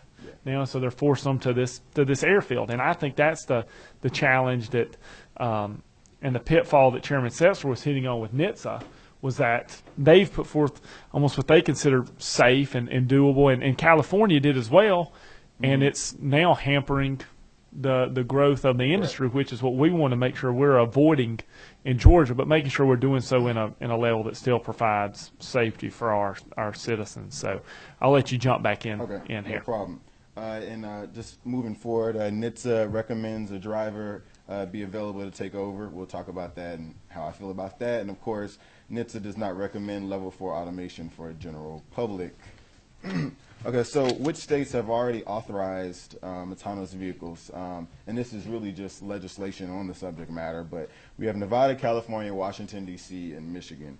Of those 4 states, I think, I know Google had a hand in Nevada and California, and I believe Florida. I don't know if they had a hand in Washington, but I know the main proponent of the legislation rather in Michigan was actually the governor, Rick Snyder. He really pushed that legislation through because he saw he saw Motor City slipping through his hands. You know, where you have Tesla out there in Silicon Valley, you have Google out there in Silicon Valley, and he really sees this automated shift. I know Nissan they're building their autonomous vehicle unit out there in Silicon Valley. So this is really a way for him to trying to reclaim that Detroit as Motor City, because California really is kind of trying to position itself as the autonomous vehicle's home. All right, so what do these statutes do? We talked a little bit about them previously, but they generally define autonomous vehicles. Please note that they don't apply to advanced collision avoidance systems. So the stuff that you see out right now, lane maintenance, reversing, they don't apply to that. Authorize autonomous vehicles to operate on roads. They require immediate human operator to take over immediate control. They provide guidelines for testing. They establish the cost of testing the vehicles. Things like in California and Nevada, they're both like $5 million each, like per vehicle, or maybe like 1 to 3 or something like that. They set forth rules of manufacturer reliability, and also have requirements as far as recording feedback, kind of like a black box for a car. So I think it's they have to record 30 seconds worth of data, like the last 30 seconds of data or something like that. So. All right, what don't these statutes do? They don't reconcile the realities of autonomous vehicle driving with the existing legal framework. The exception to that I have found is that Florida actually, they exempt autonomous driving while in autonomous mode from their texting while driving statute. These are the type of laws that you're going to have to see the interplay between the two of them. Food for thought. This is a really long paragraph. You all can read it later, but it's really talking about how much money is at stake here, and how it's really a difficult solution, and how we're really going to have to sit down and think about this, and not just kind of take a blunt instrument to this. And now Chairman Kelly's already talked about this, a case study, which I found very interesting. Google basically created the autonomous vehicle legislation in California, so they know what it says. Google has always wanted level 4 automation, which is full automation, no driver present. So California passes a law. Then Google goes and they create, well, to backtrack a little bit, Google's fleet of autonomous vehicles previously consisted of retrofitted Toyota Priuses and also Lexus RX 400s that they equipped with LiDAR. And then they built their own car from the ground up. They won't release who the manufacturer is, but they built their own car from the ground up that has LiDAR. And it's no steering wheels, no brake pedals, no acceleration. California was like, hey, Google, you can't do that. Remember, you wrote this legislation that says you have to be, a human operator has to be in control at all times. So recently they've done one of two things in response to that. One, for the cars that have been tested on public roads, they have put in temporary steering wheels to get around that. And then also for the cars that don't have steering wheels, they've moved it to a federal Air Force base in California, so they say, hey, haha, you can't touch us here. Next slide is competing interests. So we talk about autonomous vehicle solutions versus the potential pitfalls of autonomous vehicle technology. So on one hand, you have elimination of DUI while in autonomous mode. The potential pitfall of that is, of course, the inebriated driver takes over the vehicle. You also have mobility for disabled and or elderly individuals. And again, you have the kind of inability to take over in the event of emergency. Autonomous vehicles eliminate driver fatigue. Another one of the problems, of course, autonomous vehicles can be hacked. Obviously, the security issue is a really big issue right now. I know there's an individual, he has a federal grant. I think he's at somewhere in Utah, I can't remember which university, but he has a federal grant to look into security issues of autonomous vehicles. And of course, autonomous vehicles safe versus autonomous vehicles thus far really, at least with regard to Google, only been tested in ideal driving situations. I will note that Volvo has created, they have an arrangement with a couple of private industries and along with the city of Gothenburg, Sweden, wherein they are testing, it's basically, I think it's almost 200 football fields of size. It's a facility for autonomous vehicles. We don't really hear much about that here, but Volvo really has taken the reign because the CEO said that, or maybe the president, said by 2020 they don't want to have any deaths in a Volvo. That's their objective. So they've taken this very seriously. So they've experienced both autonomous vehicles and V2V technology. Okay, so what do Georgia legislators need to consider in drafting legislation? Obviously, what we're here for, what is the point of autonomous vehicle legislation? And what are we doing here? Are we encouraging safety? Are we trying to reduce traffic congestion? Trying to attract new business to the state? Are we trying to rebrand, or not brand, rebrand, but further brand Georgia as an innovator? And what level of automation should be authorized? Obviously, it's no secret that Representative Setzler wants level 4 automation. So do I. I think that's where we're eventually going. But thus far, no state has authorized level 4 automation, although it's a logical progression. And another thing to consider is, how do drivers know a vehicle is in autonomous mode? I know we talked about Florida's texting while driving law, and it says, well, it's okay to text while drive if you're in autonomous mode, but how does a police officer know that? Further to the point, how can we craft better autonomous vehicle legislation? I think the most important provision of autonomous vehicle legislation would be apportionment of fault. We'll get, Bob talked a little bit about that, so I won't get into that, but some of the considerations are, who's at fault. I think ultimately, yes, the individual needs to be at fault. Who is that individual? The vehicle manufacturers, operators, behind the wheel is someone who sets the car in motion, software developers, hardware manufacturers, maybe have some apportionment scheme. Another thing is that we must focus on reconciling existing laws with the autonomous vehicle regime. That includes distracted driving, again, example of the law that we have in Florida. Following too closely. Obviously, autonomous vehicles know the ideal driving distance for following a car. So why we have following too closely laws. Same thing with minimum driving age. Well, right now you have was it 15 for a permit or something like that, 16 to drive full license. Well, how old should you be to operate an autonomous vehicle? Or can you use an autonomous vehicle as a means of transportation in the sense that, okay, well, I want to send you to grandma's for the weekend. Well, I'm not going to drive you, but I press this button and it takes you there. So these are things to think about. Again, a driver's license. Should there be a special autonomous vehicle license like in Nevada that you kind of certify on top of your regular driving license that you know how to operate an autonomous vehicle? Or do we even need driver's licenses in autonomous regime? One, I think a hard sticking point is going to be driving under influence. Obviously, mothers and students against drunk driving probably won't take too well to allowing inebriated individuals behind the wheel, even if it is fully autonomous.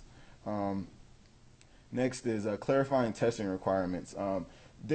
People use the word testing, and they're really talking about two things. One, we're talking about real-world testing versus simulated testing. Thus far, Google does both. So they've logged, and I apologize for that, 4 million should be 4 million, but Google has logged 4 million miles in a simulated matrix-like environment. Basically, the geniuses at Google have replicated the entire terrain, and that's what they've been doing all along with Google Maps and whatever else, but they've replicated the entire terrain of California, and they've basically simulated their autonomous vehicles navigating that terrain. And that's been 4 million miles. California does not prohibit simulated testing, so that is permitted in California. With regard to actual driving, they've driven 700,000 miles on about a 2,000 mile long stretch of highway. Now, I know Bob recently talked about the recent laws that with Google, Audi, and Mercedes all having driver's licenses as of this week in the state of California. So now they'll be able to drive anywhere in California. But that's a development from this week. And then another consideration is like, are we talking about testing in all world conditions versus real world conditions versus conditions that are typical of Georgia? These are just things to think in general. Some of my personal recommendations for testing, obviously I think testing should be authorized in Georgia on public roads. with a human operator. But I don't see any reason why we can't permit testing in Georgia on closed private courses without a human operator, basically level 4 automation. Right now, no state authorizes that, and I don't really see the harm in it if on a private course they want to test how these vehicles work. Because ultimately, testing, before we really get into regulation, we really have to see how these vehicles work. So I think it's very essential to see how these vehicles test with and without human operation. Next, of course, we should allow simulated testing. And this is kind of like one of those low-hanging fruit things about, I said vehicles should be tested in real-world conditions in Georgia. I don't really care how they're tested, but that's kind of like, I know that might be a sticking point with some legislators.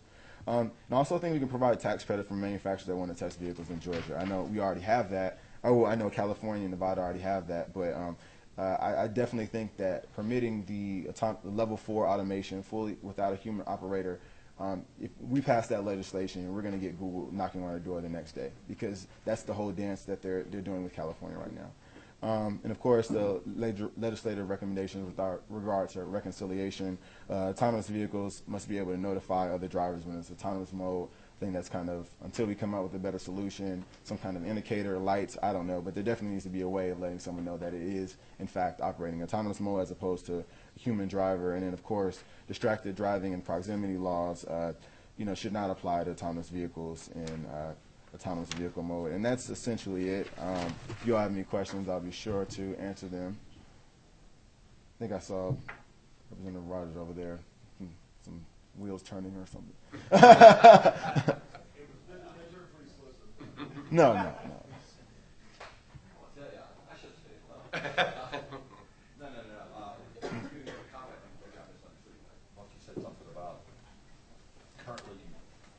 Currently, you can't test on private courses in Georgia. Did you say? No, I'm saying, I'm saying the other states. Okay. No other state permits private testing of level 4 automation. That's without a human driver. I understand that, Yeah. but you said on private courses. You said something about private courses, I thought. And I was sitting there going, no, private course, you can do what you want to do. You know what I'm saying? Yeah, right now, I'm only talking about what other states have done, and I've recommended that we do allow that, actually. But, yeah, we don't. Right now, it's On private courses, yeah. Yeah, okay, Yeah. all right, we're good. okay. Jared, I want to thank you for coming before us today. Definitely did a great job summarizing and bringing to light what some of the other states have done, what some of the pitfalls that those states have done. And I think they probably started with the best of intentions to try to help capture the industry, much like what we're wanting to do here to help entice some of this research to take place here in Georgia. And as Chairman Setzler's alluded to at the beginning, sometimes the people who jump in the water first realize how cold it is in terms of putting forth the wrong regulatory environment. And I think we want Georgia to have the complete opposite approach. We want to make our environment as conducive to this technology and researching this technology as possible. And so I appreciate you taking part in that conversation today. I'm going to, Chairman Setzler, recognize you here, and then we'll move forward with the group from Georgia Tech afterwards. Appreciate your detailed breakdown. This is a very good rundown of the issues, and that's exactly what we need to see it. And what I've pulled out of this is, that to Representative Rogers' point, it's not a lawmaking effort necessarily to create private courses where things can happen, but there may be, to the extent this is a conversation the executive branch or educational institutions can be part of and listen to. So that I take those recommendations in that light, and we're trying to work through for sure the legal difficulties of what we need to do as a lawmaking body, but appreciate your great rundown. This is about as comprehensive as we've seen. All right, So, thank you. And again, I appreciate the committee for really looking into this issue. Thank you. Thank you for being here. All right, we're going to take a few minutes. We need to get the presentation set up from the group from Georgia Tech. So we'll take another 5-minute break while we get ready for them. We're waiting on Representative Rogers. Maybe he did decide to go back home, or maybe he's talking to his constituents about the conditions of the roads there. But we will going to get started. I'm very excited. There he is. We're very excited about the next presentation and all the work that Georgia Tech and the Research Institute is already doing on this. And so we have Don Davis, who understands the head of this. And Don, I'm just going to kind of turn it over to you and let you introduce your team, and looking forward to it. So thank y'all. Thank you, Mr. Chairman and members of the committee. I'm Don Davis. I'm the Division Chief for the Robotics and Autonomous Systems Division within Georgia Tech Research Institute. So we're the applied research arm. And as such, we do, in my group, mostly DoD-sponsored and focused research. So if you ever decide you want to intentionally kill people with this technology, I'm your guy. I'm happy to help out there. But in addition to that, I mean, we do a lot of our research. U.S. Army. Okay. So a lot of our research is to allow collaboration and teamwork between teams of autonomous vehicles and humans. And I think that's pretty relevant here because for a while we're going to be a mixed fleet of autonomous and regular human-driven vehicles. So we do have applications in civilian, agricultural, and industrial areas. In fact, we're working closely with the University of Georgia for autonomous systems for agricultural applications. We're working with UGA on various issues, including understanding the policies. And again, a big part of our research has to do with trust. So how does a human know when he or she can trust an autonomous system? Or can an autonomous system trust people? And again, those interactions are pretty critical. Those aren't the things we're going to primarily brief today. The kind of guidelines that we got of what we thought the committee was interested in, we've really tried to tailor to that. We have with us Professor Michael Hunter from the School of Civil and Environmental Engineering at Georgia Tech, formerly a traffic engineer prior to coming to Georgia Tech, and his specialties in transportation systems engineering with a focus on adaptive signaling and traffic flow simulations. He'll speak first.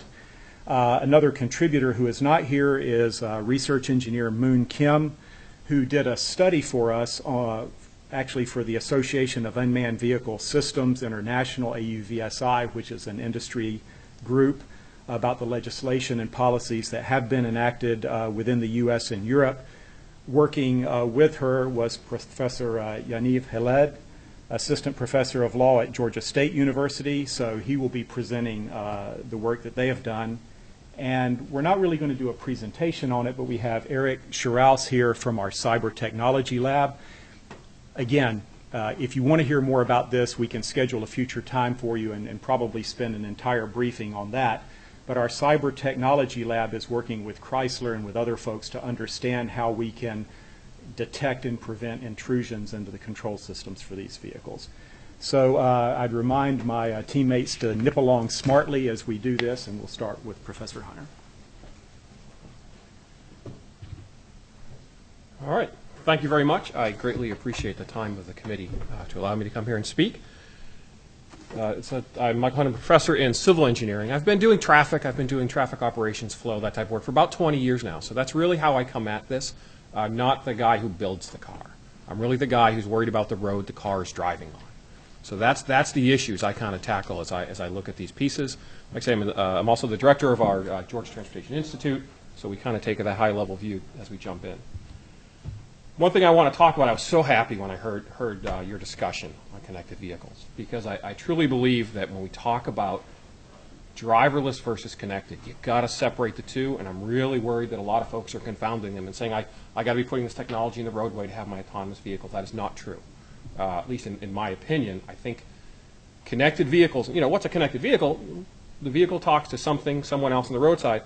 If you're using your phone for navigation, you're a connected vehicle, right? There's a federal connected vehicle standard, which is DSRC, 5.9 megahertz, just talking, that's an official standard. I don't believe that driverless vehicles are required or should, well, you don't want them to need that to operate. I think the right way to look at it is not as an enabling technology, but as another sensor. Right? It's another thing that in some situations may be available. When it's available, maybe you can be more efficient. But it shouldn't be required. It shouldn't come close to being required, and I think that's the right way to look at it. Keep them separate, and on the state, there's a lot of infrastructure costs that comes with connected. So I think it's important that we look at those differently. I also think it's important we talk a little bit about definitions. I can't help it. I'm an academic at some level. I'm going to try to use the term driverless because I think that's what we're talking about. We're talking about driverless cars. At least that's what I'm trying to talk about. We say autonomous, and I know we use autonomous, automated, and driverless interchangeably. Autonomous does come with some other connotations you want to be careful about, and that's this sense of acting independently. I get in my car, I say, take me to work, and it decides it wants to go to the beach. Well, that's what an autonomous thing can do.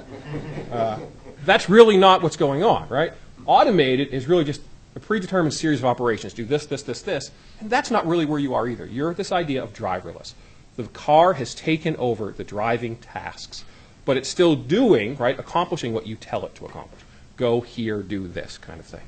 So I will try to maintain that. People will fight over this, just those definitions alone for years. You've seen some version of this. I don't want to beat it up too much. I just want to kind of mention again that where I'm going to live in my presentation today, and this was my impression of the Desire, was in this level 3, level 4, that concept where you're sitting in the car and the car is doing the driving. There is today, we have no automation, we have level 1. Most vehicles, in my opinion, actually are level 1. And that's, if you have an automatic anti-lock braking system, that's level 1 automation, right? Your braking system is taking over the braking task. It's helping you to keep going and skid. There's a lot of versions of that in cars. We've been doing this for years. Level 2, right, we're jumping up to multiple automation occurring at the same time. 3 and 4, it's really kind of taking the driver out. The difference between 3 and 4, basically, can the driver take a nap in 4? Can't in 3. We can kind of discuss that. So I'm going to do full automation, but I really do want to say that I actually probably have more concerns about the partial than I do the full. When you start digging into it, and I look in some of these lane tracking systems we talk about, you talk about who's at fault and where's the person. We really need to think about how people operate. And we can't lose track of how you behave. And I don't care how hard you try. People are going to text when their car is driving. They're going to work on their computer and they're going to fall asleep. And in some of these partials, that's going to get kind of dicey. So I actually have a lot more concerns there than I may even in the full. The other thing I want to talk about, and I do want to apologize a little bit. I've been going through my slides, and I think I may sound negative. I'm not negative towards driverless cars. I think they're great. I want one. If I could go buy one today, I would do it. But as a traffic engineer, they scare me in a lot of ways in what's going to happen in the system. And I find when we look at all these newspaper articles and we're looking at these studies, the game is in the assumptions that they make. When you see this 40% capacity improvement or whatever, what did they assume to get you there? How did they assume the headways of the vehicles would run? How would they assume other drivers operated? Did it have its own infrastructure? Well, great, I got a 40% capacity improvement, but I had to build a lane. Well, I actually didn't gain all that much in that run. Where does it all come from? So I think that the devil is in those details, and we really need to pay attention to that. So I'm going to start with mine. I think you got to think about this for the foreseeable future, and maybe 100 years, right? So, I'd say 50 years after you can actually go buy one of these things, it'll still probably be mixed fleet. Until you guys are ready to tell people they can't drive their own car, the system has to still be designed around the people. It's going to be a mixed fleet operation, and that greatly changes how we're going to look at some of these things. We don't design for the autonomous vehicle. We design for the people who are driving the cars that aren't driverless. And I think we really got to kind of keep that piece in play as we go. So let me talk about the first set of issues. And I want to talk about capacity. So we all think about capacity, and I know we hear a lot of great things when we get into capacity. Sorry, I'm running through my slides here real quick. And let's, academic definition, maximum sustainable flow, right? How many cars can I put past a point in a set amount of time, right? Can I get 1,000 cars down that road in an hour? Can I get 1,500 cars, 2,000 cars down that road in an hour? There's a lot of hope, there's a lot of belief here that autonomous vehicles, that driverless vehicles will increase that. So we're going to get these infrastructure benefits by getting more cars down the road at the same time. And I think that may happen. I also think capacities could go down. And I can give you arguments for why we're actually going to process fewer vehicles on the road if these systems actually become widespread. And I say that just because I don't think that's the thing that's making the papers. It's always the study that says it's getting better. And I want to throw some of these other pieces out here, right? If it's driverless and every car is driverless, that is easy. We're going to triple everything, right? There's not a problem. If it has its own lanes, that's actually fairly easy too. I can get you more capacity if it has its.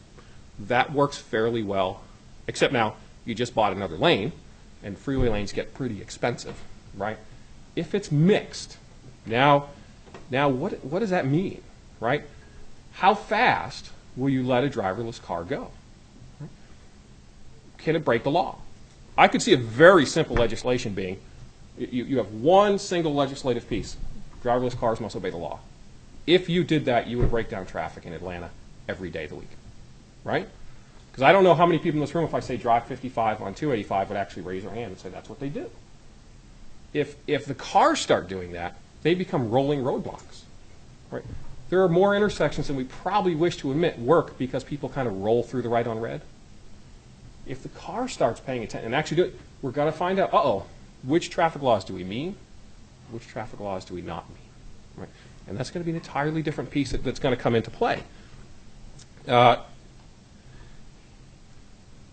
big piece of this is so now I also have this mixed fleet, and if I have the cars, how close will you let a driverless car get to a non-driverless car? See, that's the game. Driverless cars together, well, they'll talk about these tight headways.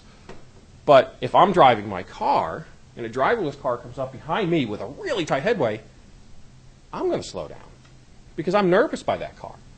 We're all talking about technology acceptance question, but the way we tend to hear about it is, are you willing to buy an autonomous vehicle and let it drive for you? There is another piece of that. Are you okay driving on a road where there's other cars that are driving themselves? That's another technology acceptance question. And interestingly, that person didn't get to make a decision, right? That person's just having the driverless car handed to them. You must now interact with it. How are they going to interact with it? And I think we've got to look at that. If we don't let them, right, we say, okay, I'm going to maintain what we put as our safe headways today on the driverless car, you will not get any increase in capacity. Because I'm making it say, we're not going to let you take advantage of those tighter headways that a driverless vehicle in theory could do, but because I have those other drivers out there, they're going to get nervous if they see 2, 3, 4, 5 cars going down the road, bumper to bumper. If I remove that allowance, where'd my capacity go? So I'm not convinced it's there. It also, if I have 3, 4, 5, 10 driverless cars, they queue up. Do they become a roadblock? Right? If I want to get off of my ramp and there's 10 driverless cars between me and my ramp, how do I get around them? Do I push my way through them with a tight headway? I don't know. I don't know the answers to these questions. Actually, we have some research projects. We're looking at some of these things right now. But we're going to have to address this comfort. We're going to have to address how do they drive. Frankly, I don't think you're going to have a problem with people in their cars when I'm driving with autonomous cars in lane. I got to tell you what, I kind of look forward to it because my plan is to take advantage of them. Right? If I'm on an on-ramp and I see my Google car coming down with this thing, I'm going to cut it off. I know it has to give. Right? It is safety programming. This is real, right? If I start having a significant percentage, if 10% of my cars are autonomous, I'm going to cut that guy off every time, right? Because I have to compete with to get a spot getting on the on-ramp. The driverless, I know if I push hard enough, it's going to let me in. What happens from a traffic flow point of view if 2, 3, 4 drivers on that off-ramp say, oh man, that's my target, right? And they all start cutting them off. I could bring that driverless vehicle to a stop, right? You're going to break down your traffic. And it's, I make assumptions. I'm assuming I'll know which vehicle's driverless. Some say you definitely don't want to know that. Some people say it's got to be on the license plate. It should be marked. By the way, if it's got a LiDAR on the roof spinning around, I know it's autonomous, right? So how do you know if it's autonomous? I'm making that assumption. But this, if I'm at a stop sign, whose turn is it? It's mine, right? Because I know they'll give. So what happens in that environment? We have a research project right now where we're looking at, and a lot of these capacity studies you see assume that the driver behavior does not change of the vehicles in other cars. And I'm going to say, well, what if they do? What if we start targeting people? I drive in Atlanta. I don't think this is an unacceptable assumption for me to make that you're going to go after the car that you think you can get in front of. What is that going to do to us? How is that going to work? And this is after the novelty effect wears off. Right? Google right now, when I see one, it's really cool, and I'm kind of watching and it goes by.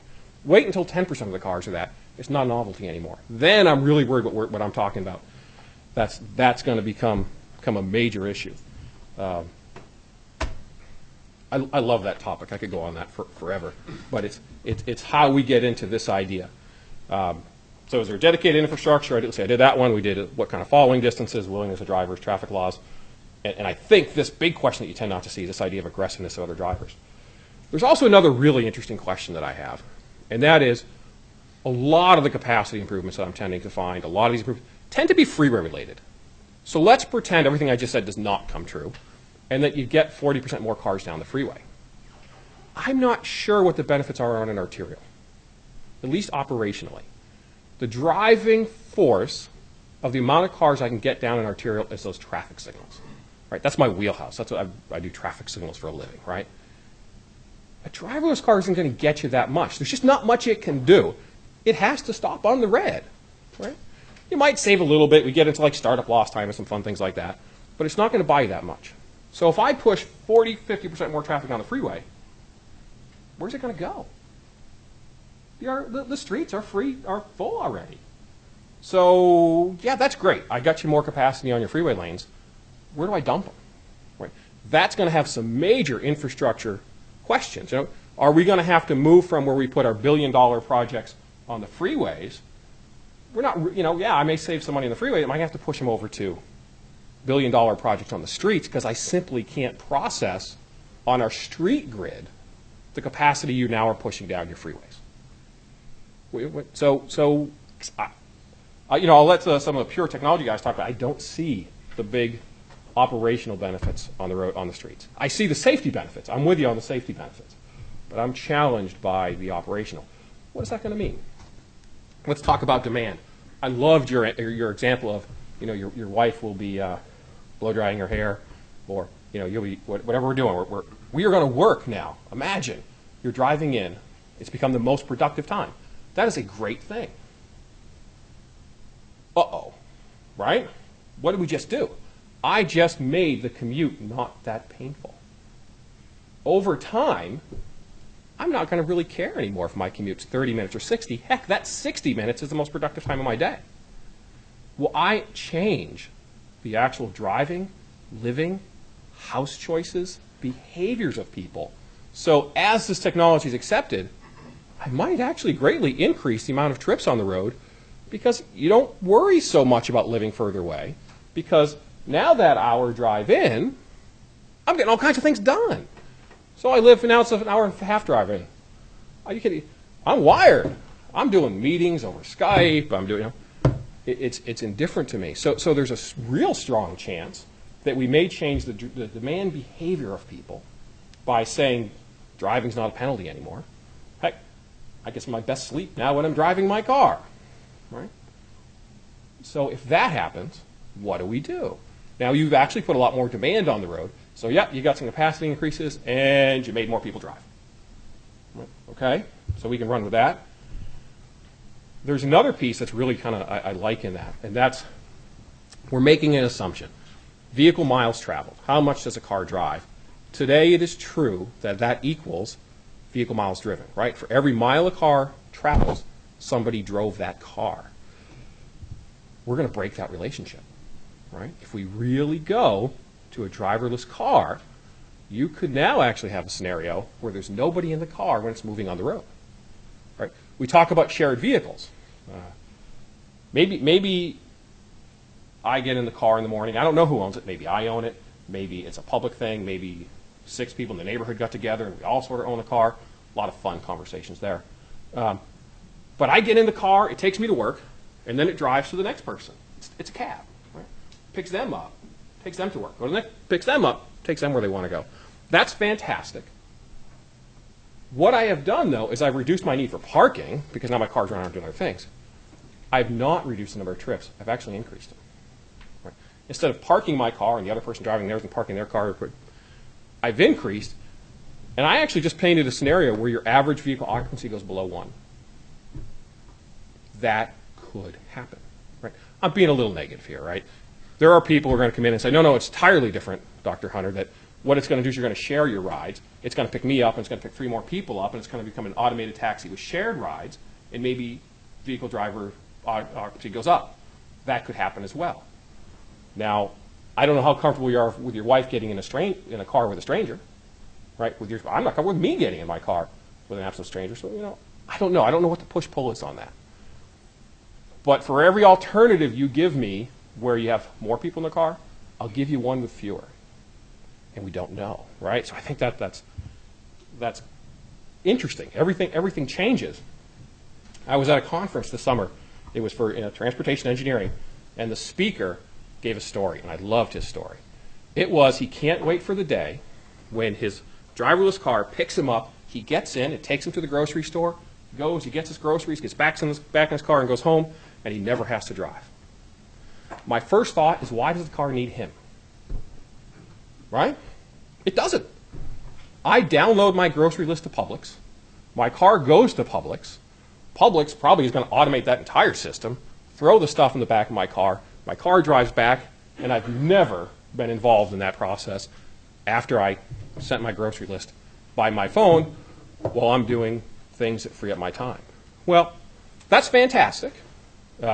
We have the medicine, this changes how we deal with elderly, with folks who just can't drive, with blind. This is liberating, right? My dry cleaning, or drop dry cleaning off again, right? It's all going to be automated. We can think of all these options. Okay, but now all these trips are being created. Okay, is this bad? Is what I just said going to happen? I don't know. Maybe Publix will invest in driverless cars, and I'm going to send my list, and it's going to put the stuff in the car with 4 other neighbors. Right? And we'll actually cut down on trips. I don't know. But this gets kind of scary. And I don't know where it's going to go. We've talked about parking. I think parking is one of the more popular things we like to talk about. That is pretty cool. My car drops me off, it goes parks itself. There are some fantastic YouTube commercials on that says, I want to buy that car, right, when you see that. All right, that may be true. I can posit other scenarios. If I have to pay to park, which I did to come here, I have 2 options. I can get out of my car, it can drop me off, and it can go park, or I can get out of my car and tell it, go drive around the block for half an hour, and then come get me. Never park. Park by circling the block, because I just saved $4. Ooh. That is not, I'll bet money somebody's going to do that. There's no question in my mind people are going to pull that stunt off. What does that mean? Wait a minute, I just put more traffic on the road. So am I going to get these benefits we're talking about? There's a really, and all of that doesn't actually worry me all that much. What really scares me is, so far what I just talked about was changing things that are happening today. What really worries me is, what about those things that we're not even thinking about? I use the information superhighway, right? Everybody, right, they call it the information superhighway to take the analogy to the freeways. Well, now we're going to flip that the other way, right? Netflix came into existence, it was 98 or 99. It mailed DVDs, right? They were actually, at one point, they were the largest customer, I believe, of the U.S. Post Office. In 2007, they started online streaming. 2007, right? 8 years ago, 7 years ago. Today, they're responsible for over 30% of the bandwidth during peak periods on the internet. An application that did not exist 8 years ago is 30% of the traffic. YouTube and Netflix, 2 companies that did not exist 10 years ago, are driving 50% of the bandwidth on the internet. What happens if 10 years after these cars are really out there? 50% of the traffic is doing things you've never thought about today. You doubled the traffic because I don't know what, right? I may never cook another meal because some system's going to drop it off every day at 5:30. That is awesome, right? I mean, you got to get people in here talking about business cases on all the ways to make a fortune doing this. And, Uber, somebody said Uber says 80% of their money goes to the driver. If I get rid of 80% of their cost, what can they do? So I dig pretty deeply into this. This is the slide of everything that says, I don't know if in 30 years we're going to have roads that are running great or we're going to have driverless parking lots, right? I really don't know. And I think we've got to get this stuff. We see so many news articles and so many things saying how great it is. I think you want to, so I'm really not this negative about it, but I'm trying to put some realism back to all the other ways this could go. Infrastructure, I think this is one of the interests of the committee. I kind of break it down into a few different pieces. One is when we start looking at these vehicles, am I going to require new infrastructure? To really get the benefits, are you going to start building lanes for it? That gets pricey. So if that's it, if that's where the I think we need to think about that. I think we need to think about, is it going to change the very design standards we use?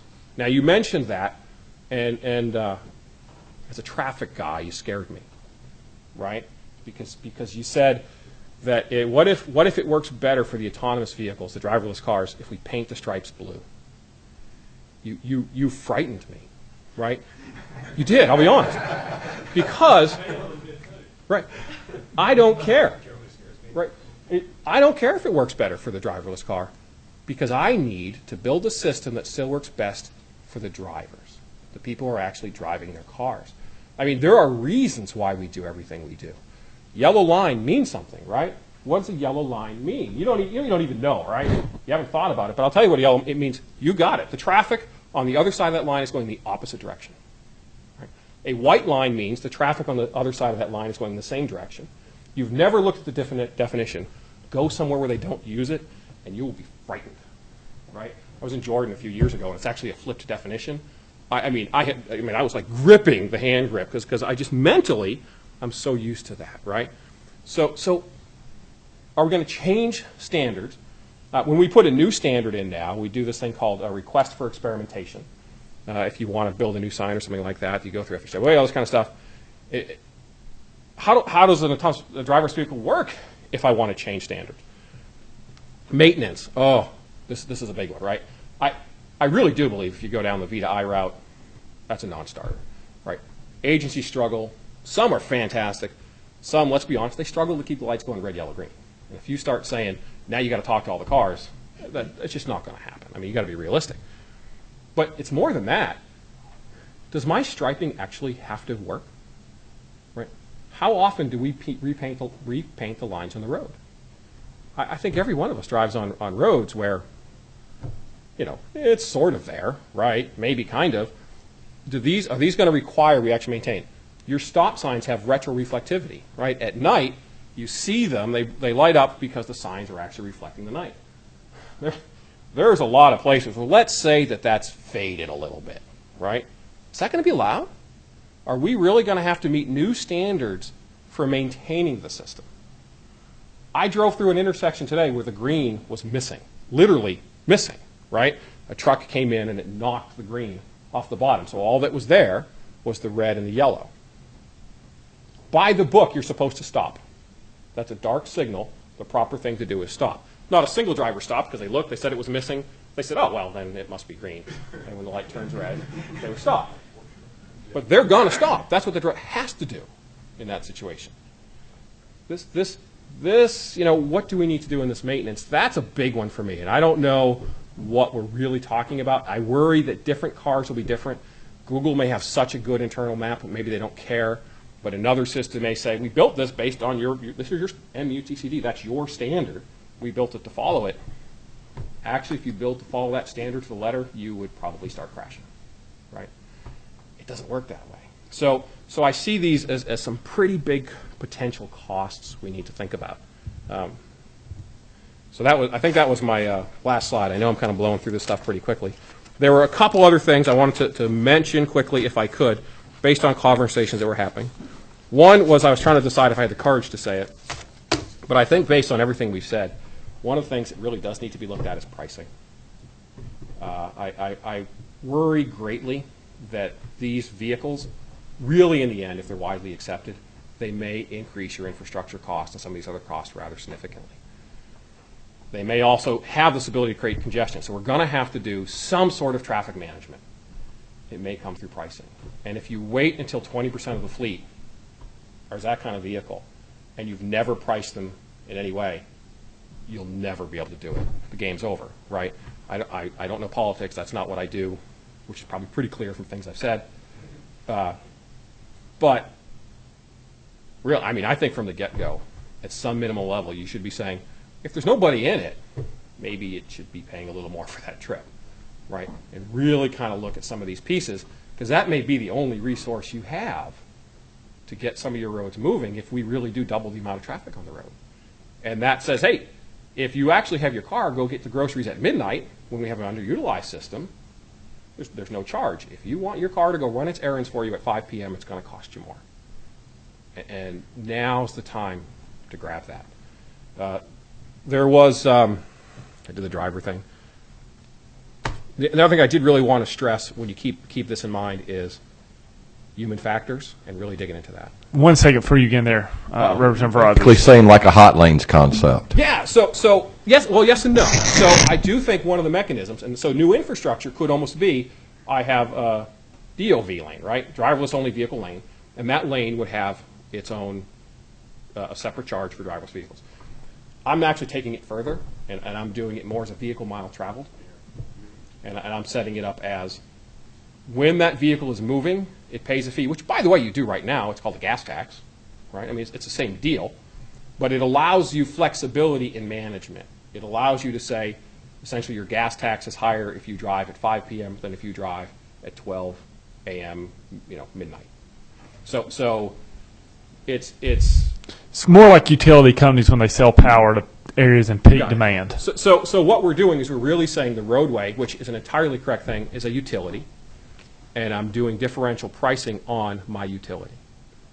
And we've really been resistant to do something like that.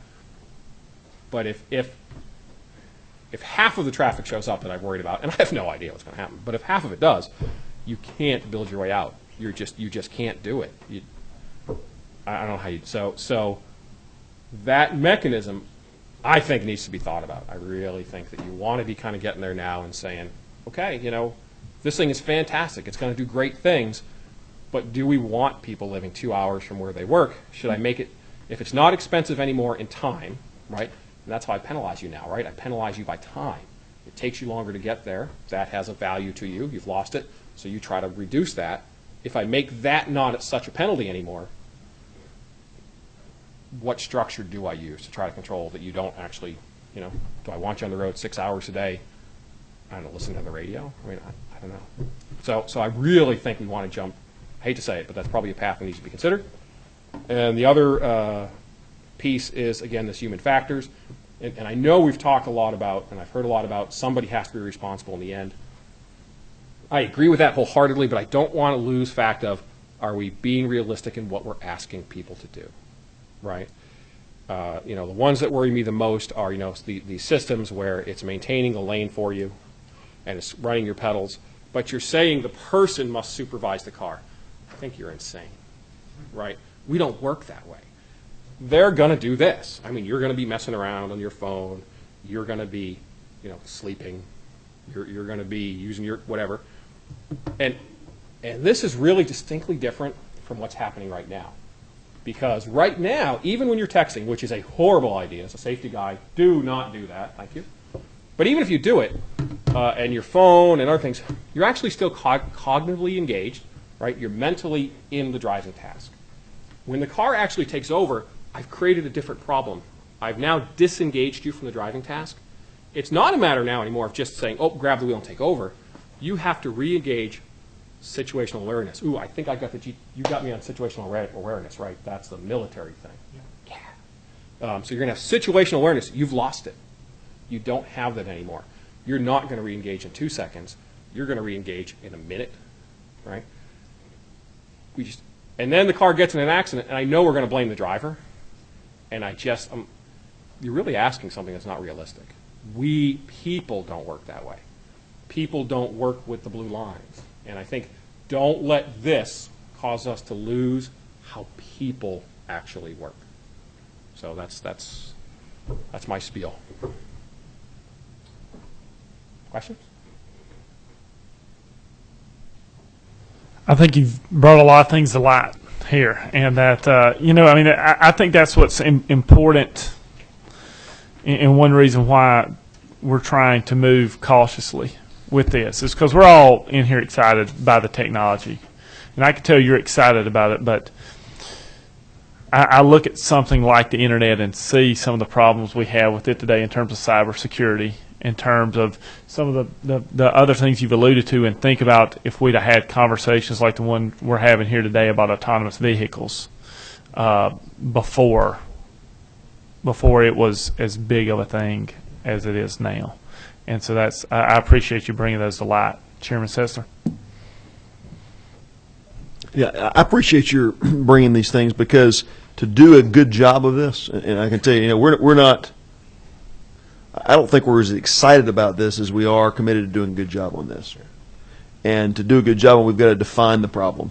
And I think you hit the nail on the head in discounting the idea, certain myths, and it's saying we've got to take head on the issue of an autonomous vehicle on the road for a century with other people who do chaotic, illegal, unpredictable things, and the system's got to take that into account, or whatever structure we put in place has to take that into account. So, and I'm hoping we're going to hear some more things from some of the successive speakers that speak to challenges, because we've got to get them all on the table. I mean, if you're trying to, I think you would agree, if you're trying to kind of sidestep something and create eyewash, you want to minimize the challenges. If you want to take something on in a meaningful way, you bring all the challenges on the table. You mine for conflict. You dig for all the problems. And you get them in front of you, and you create a structure that will take this into account. And I think the human element it's essential to unpack and think through. I mean, you talked about policy, road costs, and then the AV piece as well. So, the traffic. I'm taking this really from the system traffic piece, and I'm just really worried that in 20 years, when these things really start becoming heavily implemented, we're going to say, how did we get here? And it's not going to be the safety questions, which I think are very important. It's going to be, where did all those cars come from? And we've got to get the tools ready to take care of that now, and really be thinking about it, because that's going to be a big deal. I should mention one other thing, and I apologize just because I saw it was important. On the infrastructure side, and I don't know how to legislate so you're going to handle this, but I am greatly worried about lawsuits and not liability. Let me give you a different law problem. We're planning large projects right now, 400 interchange, right, spending how many hundreds of millions, billions of dollars, and you're not putting alternatives in there for driverless cars. So you're doing something that's 20, 30 years out design, not accounting for probably the most important factor that will be on the roadway in your design year. And I would make a small wager that either in Georgia or some other state in the next year or two, you will see a large infrastructure project stopped in the courts, and that's how somebody will do it. That they're going to say, this plan is no good. You're not taking into account what the system is going to look like for when you're building this thing, and you're going to get it. I think it's going to become a whip to beat up projects, frankly, right? And that's today. You have to have that in the plan today.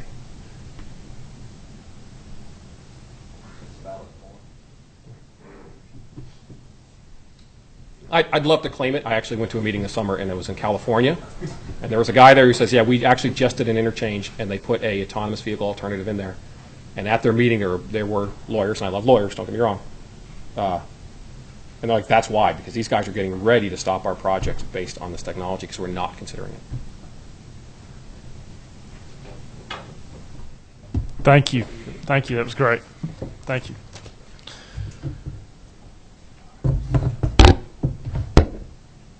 Good to have you here, Professor.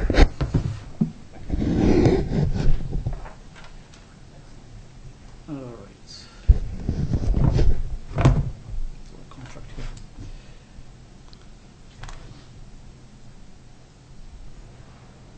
Okay. Mr. Chairman, members of the committee, good morning. First, I would like to thank you for the opportunity to speak with you about this important and exciting topic. My name is Yaniv Hillel, and I'm an assistant professor at the Georgia State University College of Law, right down the street. My areas of expertise include patent law, biolaw, and law and technology. My interest in emerging technologies led me over the last few years to follow closely the area of autonomous vehicles, especially from a regulatory perspective.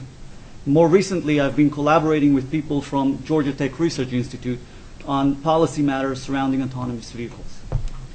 In my testimony before you today, I intend to first survey the legal landscape of laws pertaining to autonomous vehicles that have been passed to date. I will then talk about some of the legal challenges raised by autonomous vehicles technology, focusing on the issue of liability for damages and injuries in the case of a car accident involving an autonomous vehicle. But before I jump in, I would like to say a couple of things to help frame the testimony here today. All signs indicate that autonomous vehicles are coming and that they will be part of our reality in the not so distant future. As Dr. Hunter said just now, apart from their other social benefits, they will be a lot safer. And like other disruptive technologies, however, autonomous vehicles pose challenges and will inevitably change the way we do things in many ways. This, however, should not deter us from doing what is necessary to allow the developments of this technology and from implementing it once it is ready.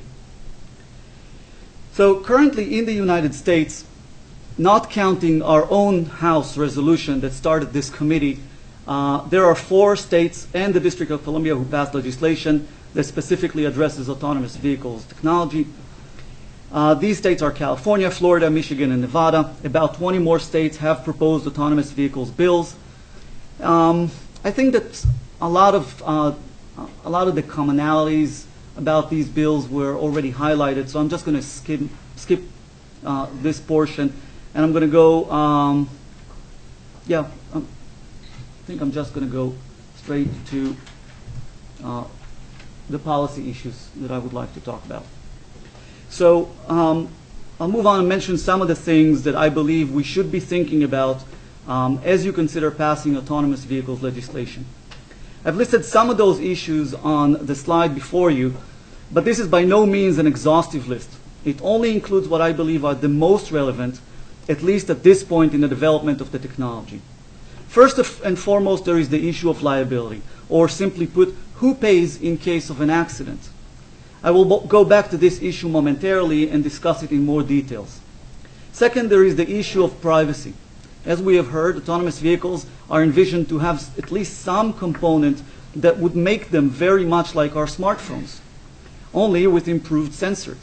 In addition, autonomous vehicles may potentially have black boxes whose sole purpose is going to be the collection of information about what the car does in any given moment, so that if the car is involved in an accident, it would be possible to reconstruct what happened and determine if any of the car's components malfunctioned and were perhaps responsible for the accident. This, of course, raises important questions about who has access to all this information and for what purpose. Third, if we are to include, perhaps require that autonomous vehicles include components that connect them to each other and or to the internet, then we also need to allocate appropriate frequencies in which these communications can take place. Fourth, as we are going to hear from Mr. Charus after me, we need to give careful consideration to the vulnerability of autonomous vehicles to cyber attacks or hacking. And last but not least, a lot of our criminal laws pertaining to crimes that involve cars would need to be at least reevaluated to account for the new autonomous vehicles reality, that much of the time the person riding the car is not really in active control of the car and therefore may not be guilty for traffic violations committed by the vehicle. Now, with your permission, I would like to go back to the issue of liability, which I will now explain is critically important, especially in Georgia, in light of our automobile liability legislation. The law in Georgia has what is known as a negligence regime when it comes to liability for car accidents. What this means is that when a car accident occurs, the hitting car is not automatically responsible to pay for the damages, including fatalities, injuries, and property damages, Rather, in order to recover payments, a plaintiff who suffered damages must show that the driver in the hitting car was negligent and that the damages occurred as a result of that negligence. Now, as opposed to the situation where the hitting car is automatically responsible, which is called strict liability, in a negligence regime such as ours, there needs to be fault on the part of the hitting driver in order for there to be liability for the damages. In simpler words, in a strict liability regime, it is enough that the car hits someone for its owner to be liable for the damages caused. In a negligence regime, like the one that we have here in Georgia, liability depends on the existence of fault. Now, this is where things get tricky.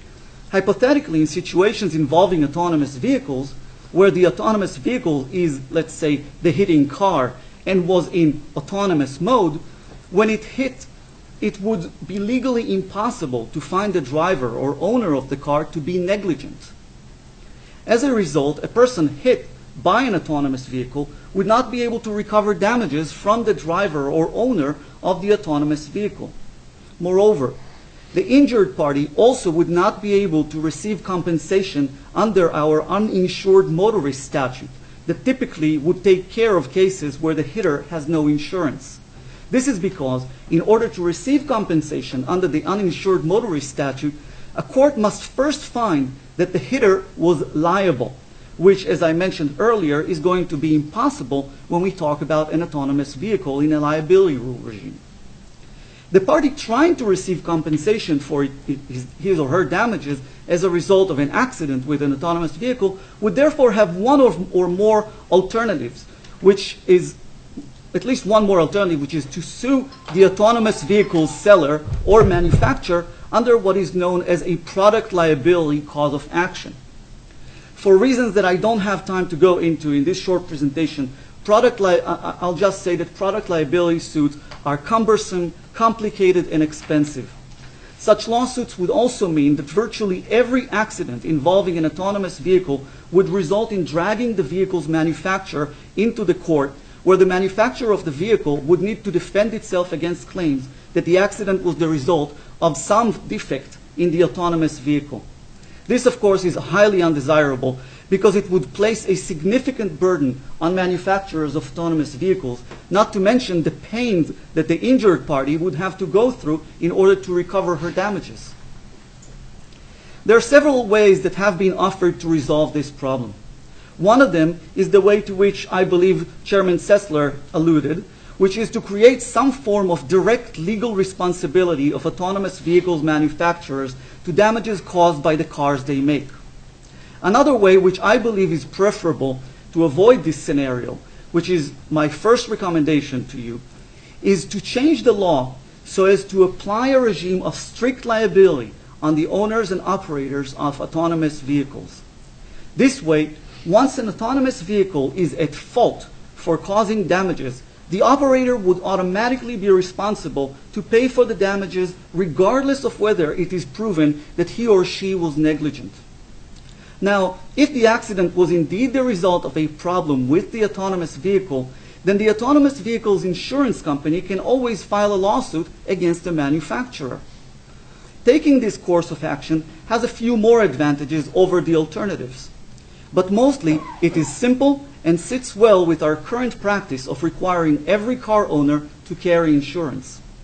It also has the potential to ease the mind of autonomous vehicles manufacturers who, under this regime, are not going to be exposed to endless litigation with all of its uncertainty.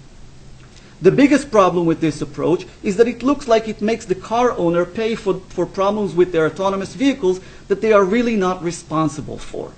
And so, our tendency is to require that the liability ultimately reside with the manufacturer. However, as I mentioned before, this might create lots of unnecessary litigation and deter manufacturers from coming here. Also, even if we impose the ultimate liability on car manufacturers, they will eventually roll over the costs of the liability on consumers. So eventually, buyers of autonomous vehicles will end up paying for these costs through an increase, perhaps a significant increase in the front end, in the price of the car. which might also make cars, autonomous cars, unaffordable. The way that I'm proposing of creating a no-fault, strict liability regime for autonomous vehicles does two things to solve these problems. One, it spread the costs over time, and it saved the costs of the additional litigation. Now, I know that what I'm saying here might not be very popular with a lot of lawyers, perhaps quite a few of my students, but it's the most beneficial solution on a societal level. Having said that, I would like to offer a few more recommendations for autonomous vehicles legislation that you may eventually recommend to the House. First, regardless of how you choose to proceed on the liability issue, there would be a need for autonomous vehicle manufacturers to have significant amounts of coverage that would take care of liability in case the manufacturer actually gets sued for some alleged defect in the design of the autonomous vehicle or in the particular autonomous vehicle car. This coverage would need to be substantially higher if we stick to our current liability regime, because, as I mentioned before, in such situations we can expect to have manufacturers dragged into litigation practically every time there is an accident involving one of their cars. In the same vein, I would recommend that you make Georgia uninsured motorist statute explicitly applicable to accidents involving autonomous vehicles. Second, I believe that Georgia has an opportunity through this committee to be a leader in the area of autonomous vehicles by adopting its own thoughtful legislation rather than copying the Nevada or California laws, as most states seem to be doing. To do that, I suggest avoiding imposing unnecessary restrictions on the research and development of autonomous vehicle technology by requiring things that might interfere with such research and development. For example, the requirement that autonomous vehicles always have means by which operators can take control of the car, which would, of course, limit the ability of developers to actually develop autonomous vehicles with higher levels of automation. I also suggest that Georgia autonomous vehicles legislation does not limit itself to only permitting the testing of autonomous vehicles technology, as NHTSA recommends, but rather be drafted broadly so as to facilitate the implementation and dissemination of such technology once it is ready for marketing. And finally, I highly recommend that you, this committee, or any other body so charged in the Georgia legislature, continue evaluating relevant legal and policy issues pertaining to autonomous vehicles on an ongoing basis as the technology matures and get to the market. We, of course, are at your disposal to assist you in such continued evaluations. To summarize, autonomous vehicle technology represents a great challenge but also a great opportunity. To meet the challenges and take advantage of the opportunity, we here in Georgia need to make sure that parties who suffer damages due to an autonomous vehicle involved in a car accident have ways available to receive compensation for their damages.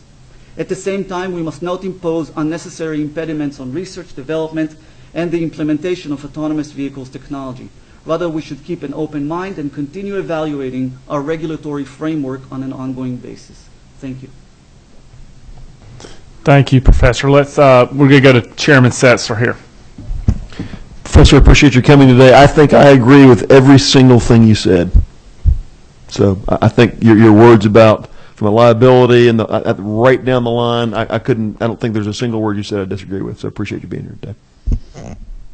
Ladies and gentlemen, you've just witnessed a miracle.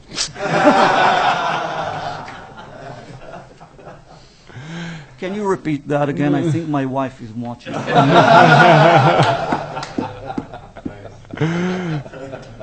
I do want to thank you for your comments and the time you put into preparing your presentation today. You certainly brought to light some good points and ones that we need to consider. Chairman Setzler? Yeah. I did have one question I wanted you to be able to answer for the group. And I know often committees ask questions. We're advised as legislators to only ask questions that we already know the answer to, but this is not one of those. I don't know the answer to this. You talked about the strict liability, and we'll explore that, I think, moving forward. And from the standpoint of criminal responsibility, what is a framework to begin to think about criminal responsibility, and I know this is a hard thing to talk about because you don't want to. I mean, that's a whole nother conversation regarding from civil liability. If you take the idea of, and again, I'm saying this because I want to put the hard things on the table. We're not running from them. If someone's killed as a result of an autonomous vehicle, we think about a strict liability standard from a civil perspective. Someone's going to make that right civilly, and the life of the pain and suffering, and the way that's all calculated in the states is a well-established structure, be it insufficient in many cases, but it is what it is. What about vehicular homicide? I mean, we talk about that. A homicide is a tort. There's some violation, some breach that happens that as a result of that breach leads to a death. Is there a place for vehicular homicide in this? And if so, how would you think that through? I think the answer to this question will turn on what we call in law schools the mens rea, which is the emotional or the mental state of mind that is involved in the deed when it is done. When we're talking about autonomous vehicles, since the owner or the operator of the car, even if you view that owner as the person who does the deed, even if vicariously by just sitting in the car, I don't think that you are going to be able to establish the requirement of the mental state of mind that you would need to argue that he did it. And indeed, intuitively, we wouldn't want that person to sit in jail, right? I think that the only place where this could come into play is if you could find reckless disregard of human lives in the way the car was designed or structured. Namely, if someone in the process of handling the car, knowing full well that this car is going to kill, did that with disregard to the result. And I think that you will need something that severe to bring it to the level of recklessness that would form the necessary mens rea under criminal law. So and forgive me if I use terms wrong. As a non-attorney, I may outkick my coverage here legally as we talk through this. So, with following your strict liability approach, the owner of the car, the person that puts it, be it an individual or a business that puts it out there, they basically have ownership of what it does in a strict liability setting, which is very high standard. If part of that is to do certain maintenance checks, if they don't do a maintenance check and a car goes out and creates a problem, creates damage, harm to someone, they're strictly liable for that happening. And you go back to they're strictly liable under civil law. Civilly, exactly. Right. So, whether it was as a result of, a maintenance check not happening, or whether it was a result of something that was unforeseen, doesn't really matter. They're still responsible. If from a civil perspective, you're strictly liable for what happens. To get into a criminal circumstance, if the result was you didn't do a maintenance check and someone died, if it's simple negligence, like you didn't do the maintenance check on schedule, that still wouldn't trigger criminal responsibility. But if there was some wanton, some gross negligence or something like that, a wanton disregard, that could begin to get you into a criminal. So I want to make sure, in my way of thinking, you would need that wanton disregard, that gross negligence kind of standard to begin to trigger criminal responsibility, in your view? Correct. Okay.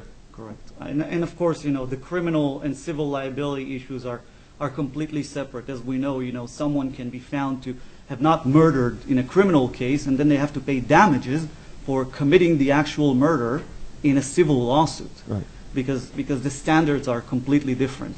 So yes, I think that the owner of the car can be liable under a strict liability regime for all the damages caused in that type of car accident, while being not liable under the criminal standard. Okay. Do you have any thoughts, or have you done any research around whether it's in cases or what awards are?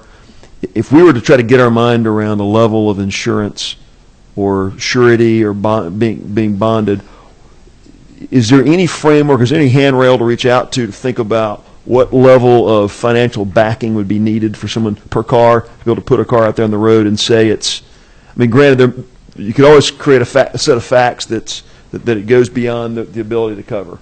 But what's a handrail for us to think about adequate backing financially in this kind of setting?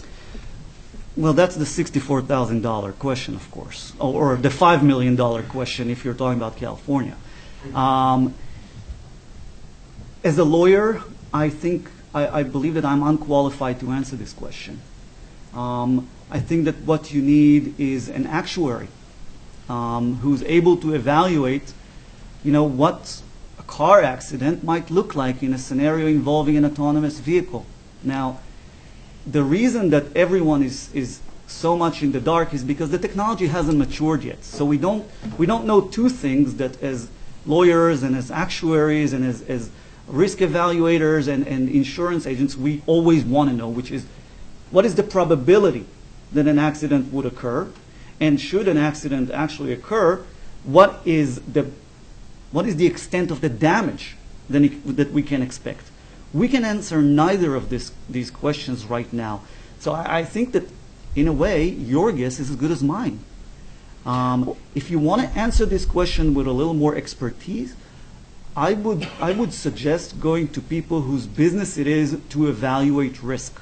And there are whole departments in business schools who do exactly that. We have had some conversations with the Department of Insurance about this. Does this become a self-insurance thing for big entities that can that can stand behind with their own resources what happens until you start to get at a pattern of behavior that you can see some actuarial numbers emerge that you can begin to get a market pricing for that? I think that's what's going to happen. I guess my question is, and that this may perhaps a question for the Department of Insurance from a self-insurance perspective, is the number 5 million, is it 50 million, is it 10 million? I don't know where that lands, but we are, I think, Mr. Chairman, as a committee, would need to think through what's an appropriate level of financial wherewithal to stand behind what per vehicle what it may do, even in a strict liability setting. So, thank you, Professor. Thank you.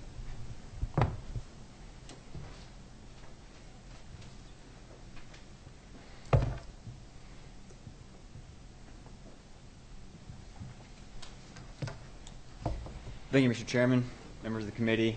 I can tell you it's an honor and pleasure to be here, part of this conversation. My name is Eric Schraus. I work for the Georgia Tech Research Institute in the Cyber Technology Lab as a research engineer. What I want to do today is just take a few minutes and talk about some of just the fact that there are cybersecurity concerns that surround a lot of these issues that we're talking about, and those also need to be addressed. But first, a little bit about our lab, so you know where I'm coming from. There's 8 different labs within GTRI. I'm part of the cyber lab, so we have a lot of focus in cyber technology and information security, building things like secure software systems, doing software assessments, hardware assessments. We do a lot of research into different threats and threat actors, so we have a pretty good understanding of the kinds of threats that could target software systems or hardware systems. So like I said, I want to take a high-level look at some of the problems and sort of just paint a picture about some of the problems that do exist currently with the technology that are in manned vehicles and would also exist in some of the autonomous vehicles. So even, just like I said, even in manned vehicles today, there's a lot of technology that is put inside of these vehicles, from GPS to control units that control transmission and the engine and various sensors on the vehicle. Even today, these sensors are connected over something called a CAN bus, which is I'll switch to the next slide. CAN is a controller area network. This allows these sensors to communicate and communicate with each other on the actual vehicle. Well, the problem is, in this particular situation, CAN is an old technology. It was developed back in 1983 by Bosch. The latest spec was published in 1991. It has no consideration for things like data integrity or authenticity. So what this means is that if I'm a hacker and I figure out a way into a vehicle, let's just say if I was able to create a malicious message to put on this CAN bus, I could do some serious damage, like stop the transmission or stop the engine or floor the accelerator, so on and so forth. You can, let your imagination run wild there. So imagine if we had, and this is technology that exists in manned vehicles today, and would exist in autonomous vehicles as well, as it is right now. So imagine a case where in 5 years or 10 years, whenever we have 10,000 or 100,000 autonomous vehicles roaming our streets, obviously autonomously with these vulnerabilities. Imagine the damage that a malicious actor, whether it's an individual or a state, could do to our transportation infrastructure if they were to gain access and try to cause harm. It would be devastating, and there's all sorts of implications there. So this is just one example, really. This is just the CAN bus. There's all sorts of, there's communication when you talk about vehicle-to-vehicle communication. There's considerations there.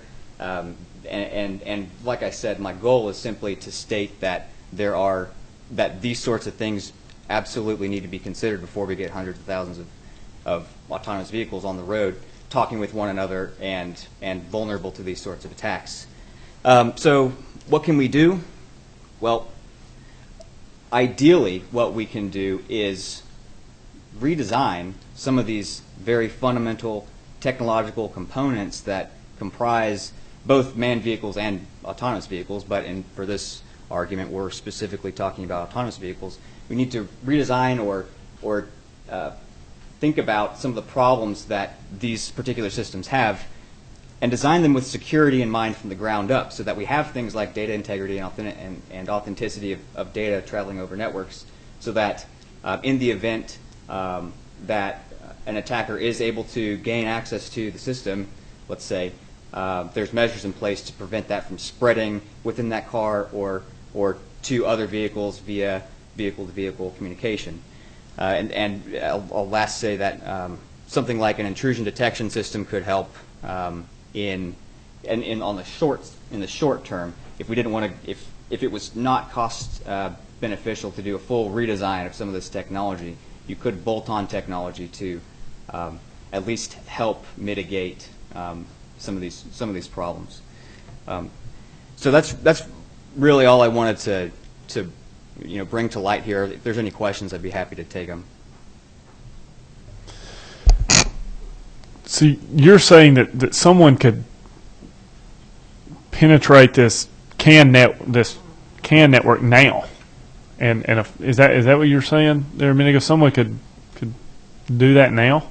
It's certainly possible. There's research. There's actually a lot of recent research in this area at different conferences. One called Black Hat, where people were able to remotely penetrate, or not to the devastating extent of being able to turn off a transmission or do something very devastating like that, but remotely unlocking car doors, remotely controlling some of the sensors on the vehicle is absolutely within the realm of possibility right now. Wow. Yeah, I want to kind of follow up on that, because now you've just scared the living daylights out of me. We're sitting here talking about this situation right now. Obviously, we're not the only ones in the world that know about this situation. Absolutely.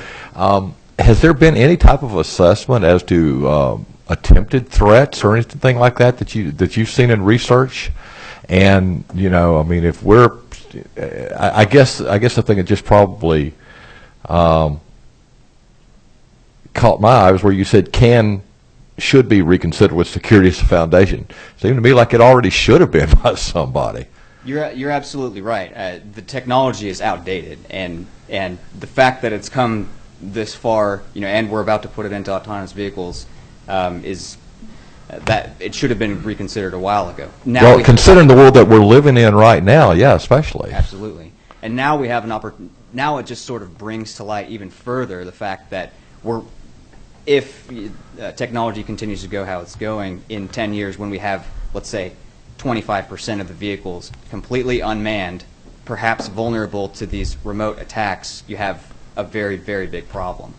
So as far as research that is ongoing into the kinds of threats that are affecting this area, that's still sort of emerging. I haven't been involved directly in that sort of research, but I do know that there are organizations that are both trying to find the vulnerabilities, so that we know what they are, and I'm sure trying to assess who would be using these vulnerabilities to target cars, vehicles. Chairman Setzler. Your words, as your imagination runs wild, you think about, if you could take over a fleet of 5,000 autonomous vehicles in Atlanta, you can weaponize them. And aside from putting, bombs in autonomous vehicles, you could do the suicide bomber thing without a suicide driver. But also, from the standpoint of taking things over, I know, and I don't want to ask the professor to disclose classified things he's working with on DoD projects, but with that in mind, is there a playbook out there? Is there a manual kill switch, that a police officer can execute, or that's a separate system that's a separate network on the vehicle that police would have access to, that you could execute, throw a kill switch, or even in some kind of manual mechanical lever or something like that? Is that kind of thing part of the normal playbook when you talk about autonomous vehicles or drones or that whole? I think if you wanted to go ahead. Sure. Well, in some cases there are, but I would say that when you talk about cybersecurity, this could get into a very long briefing, so I won't do that. What Eric is talking about has to do with authentication and encryption, right? Such that, and people always say, well, don't worry, I've got everything encrypted, so all life will be good. The next step is, what if there's a supply chain exploit? What if there is a chip in there that was manufactured by a country or put in there that's just waiting to be activated with a signal that allows them remote control? We know this kind of thing has happened in the telecommunications sector. Now we're talking about vehicles, right? So now encryption no longer protects you. It's necessary to keep the casual hacker out.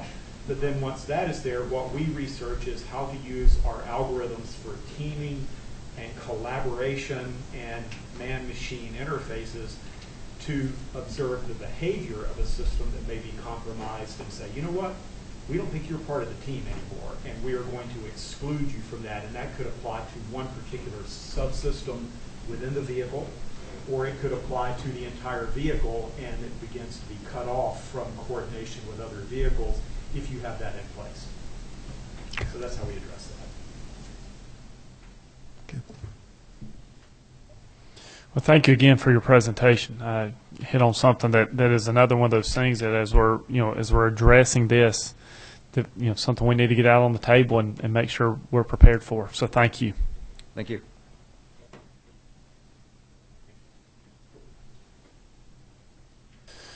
Well, that wraps up our formal presenters for today. We had one person sign up to speak, and that's Commissioner Steve Brown from Fayette County. And so I know he's been interested in this. And so, Commissioner, look forward to hearing from you.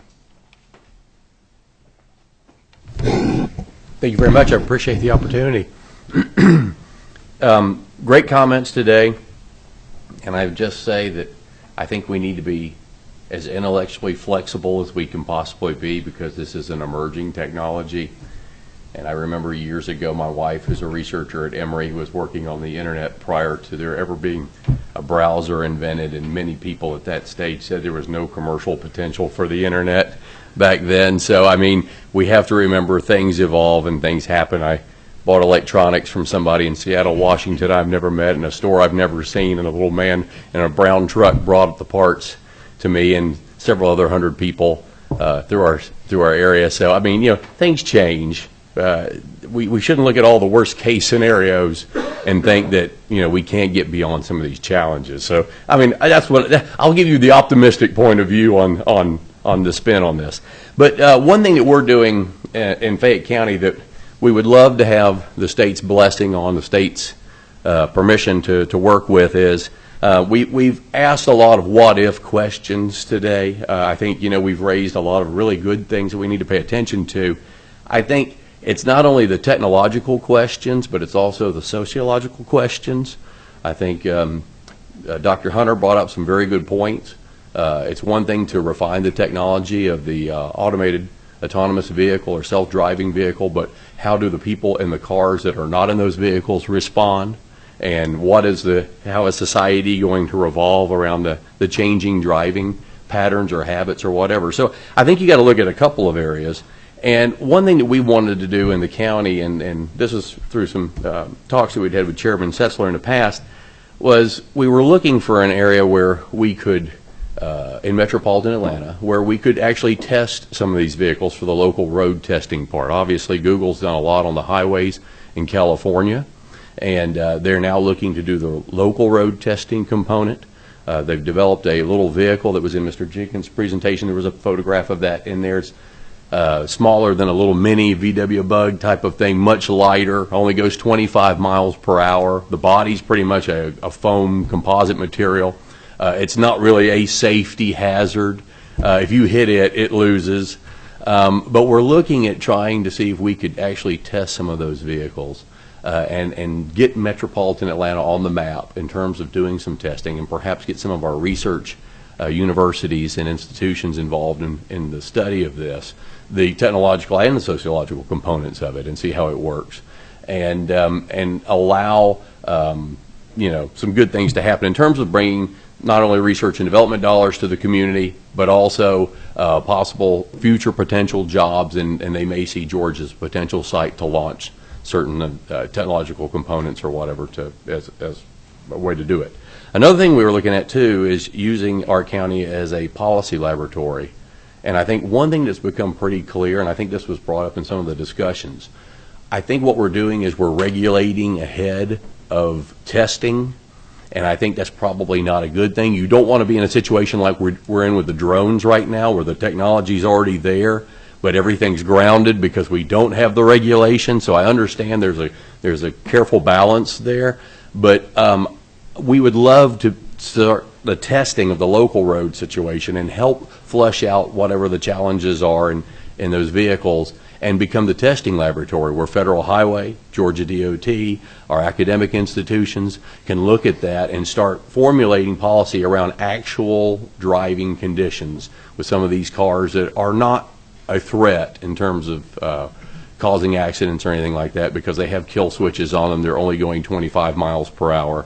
And we would love to have the opportunity to be a part of that. We think we could probably do it on our local roads today without having to do anything. We could do the testing. Our problem is, like most other counties, we have state routes that zigzag through the county. So in order to get from one county road to another county road, you would have to either cross the state routes or get on the state routes for some extent until you could get back on a county road.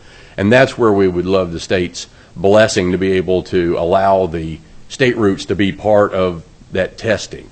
But I think it would be a real plus for us to get Google or some of these other firms involved and bring them down to metropolitan Atlanta. And for the PR alone, it's great, but for the jobs, the research development money, I think it's even better.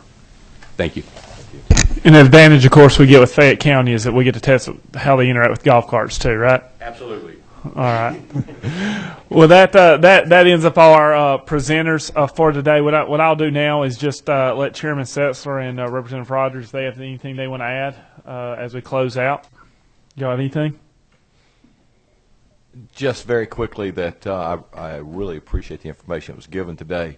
And I'll commend you on Georgia Tech's presentation, especially with the combination of Georgia State and Georgia Tech there. It's why we rank so highly in education and on y'all's level, and you guys are great. Thank you all for the information, and it was very eye-opening. Thank you.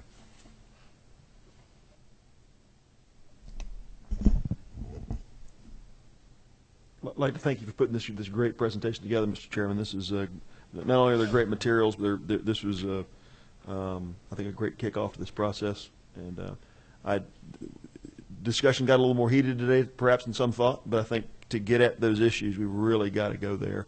And I apologize if there's any feathers ruffled in any direction. Other people representing industries that are concerned about what this means, and so I guess I'll make a blanket apology in that respect if there's any offense taken. But I think we've really got to be committed to going to the heart of these issues. And Mr. Chairman, I appreciate your creating the forum to do that. I just want to thank everyone again for being here. As I said at the beginning, I think this is one of the more widely attended study committees, probably the widest that wasn't talking about transportation or Common Core for sure. We will not be touching on anything outside of our transportation spectrum that we're talking on here, or education.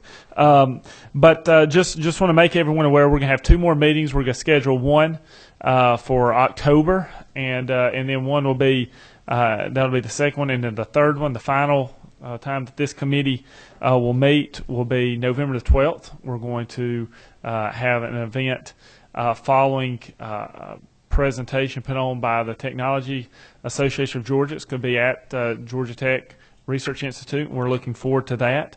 If you want to participate as a presenter, I know several told me they did today for the next meeting or the third meeting, make sure you get with Leo, or if you want to make sure you're on the email list to be notified when the next meeting will be, and you're not already on our email list, Leo's your guy for that as well. So again, just thank you for being here. I think we did have some great discussion today. This was a great place to start.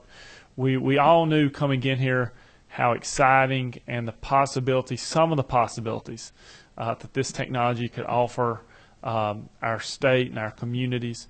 But I think today we had our eyes opened even more to those possibilities and the benefits that we could see in society. But we also it's been made clear that we do have some hurdles we still need to cross before we get there, and this committee is going to take those very seriously because we consider the safety of Georgians as our topmost priority. So thank y'all for being here, and we'll be around for a few minutes after if you have anything you want to talk with us about there. But thank y'all.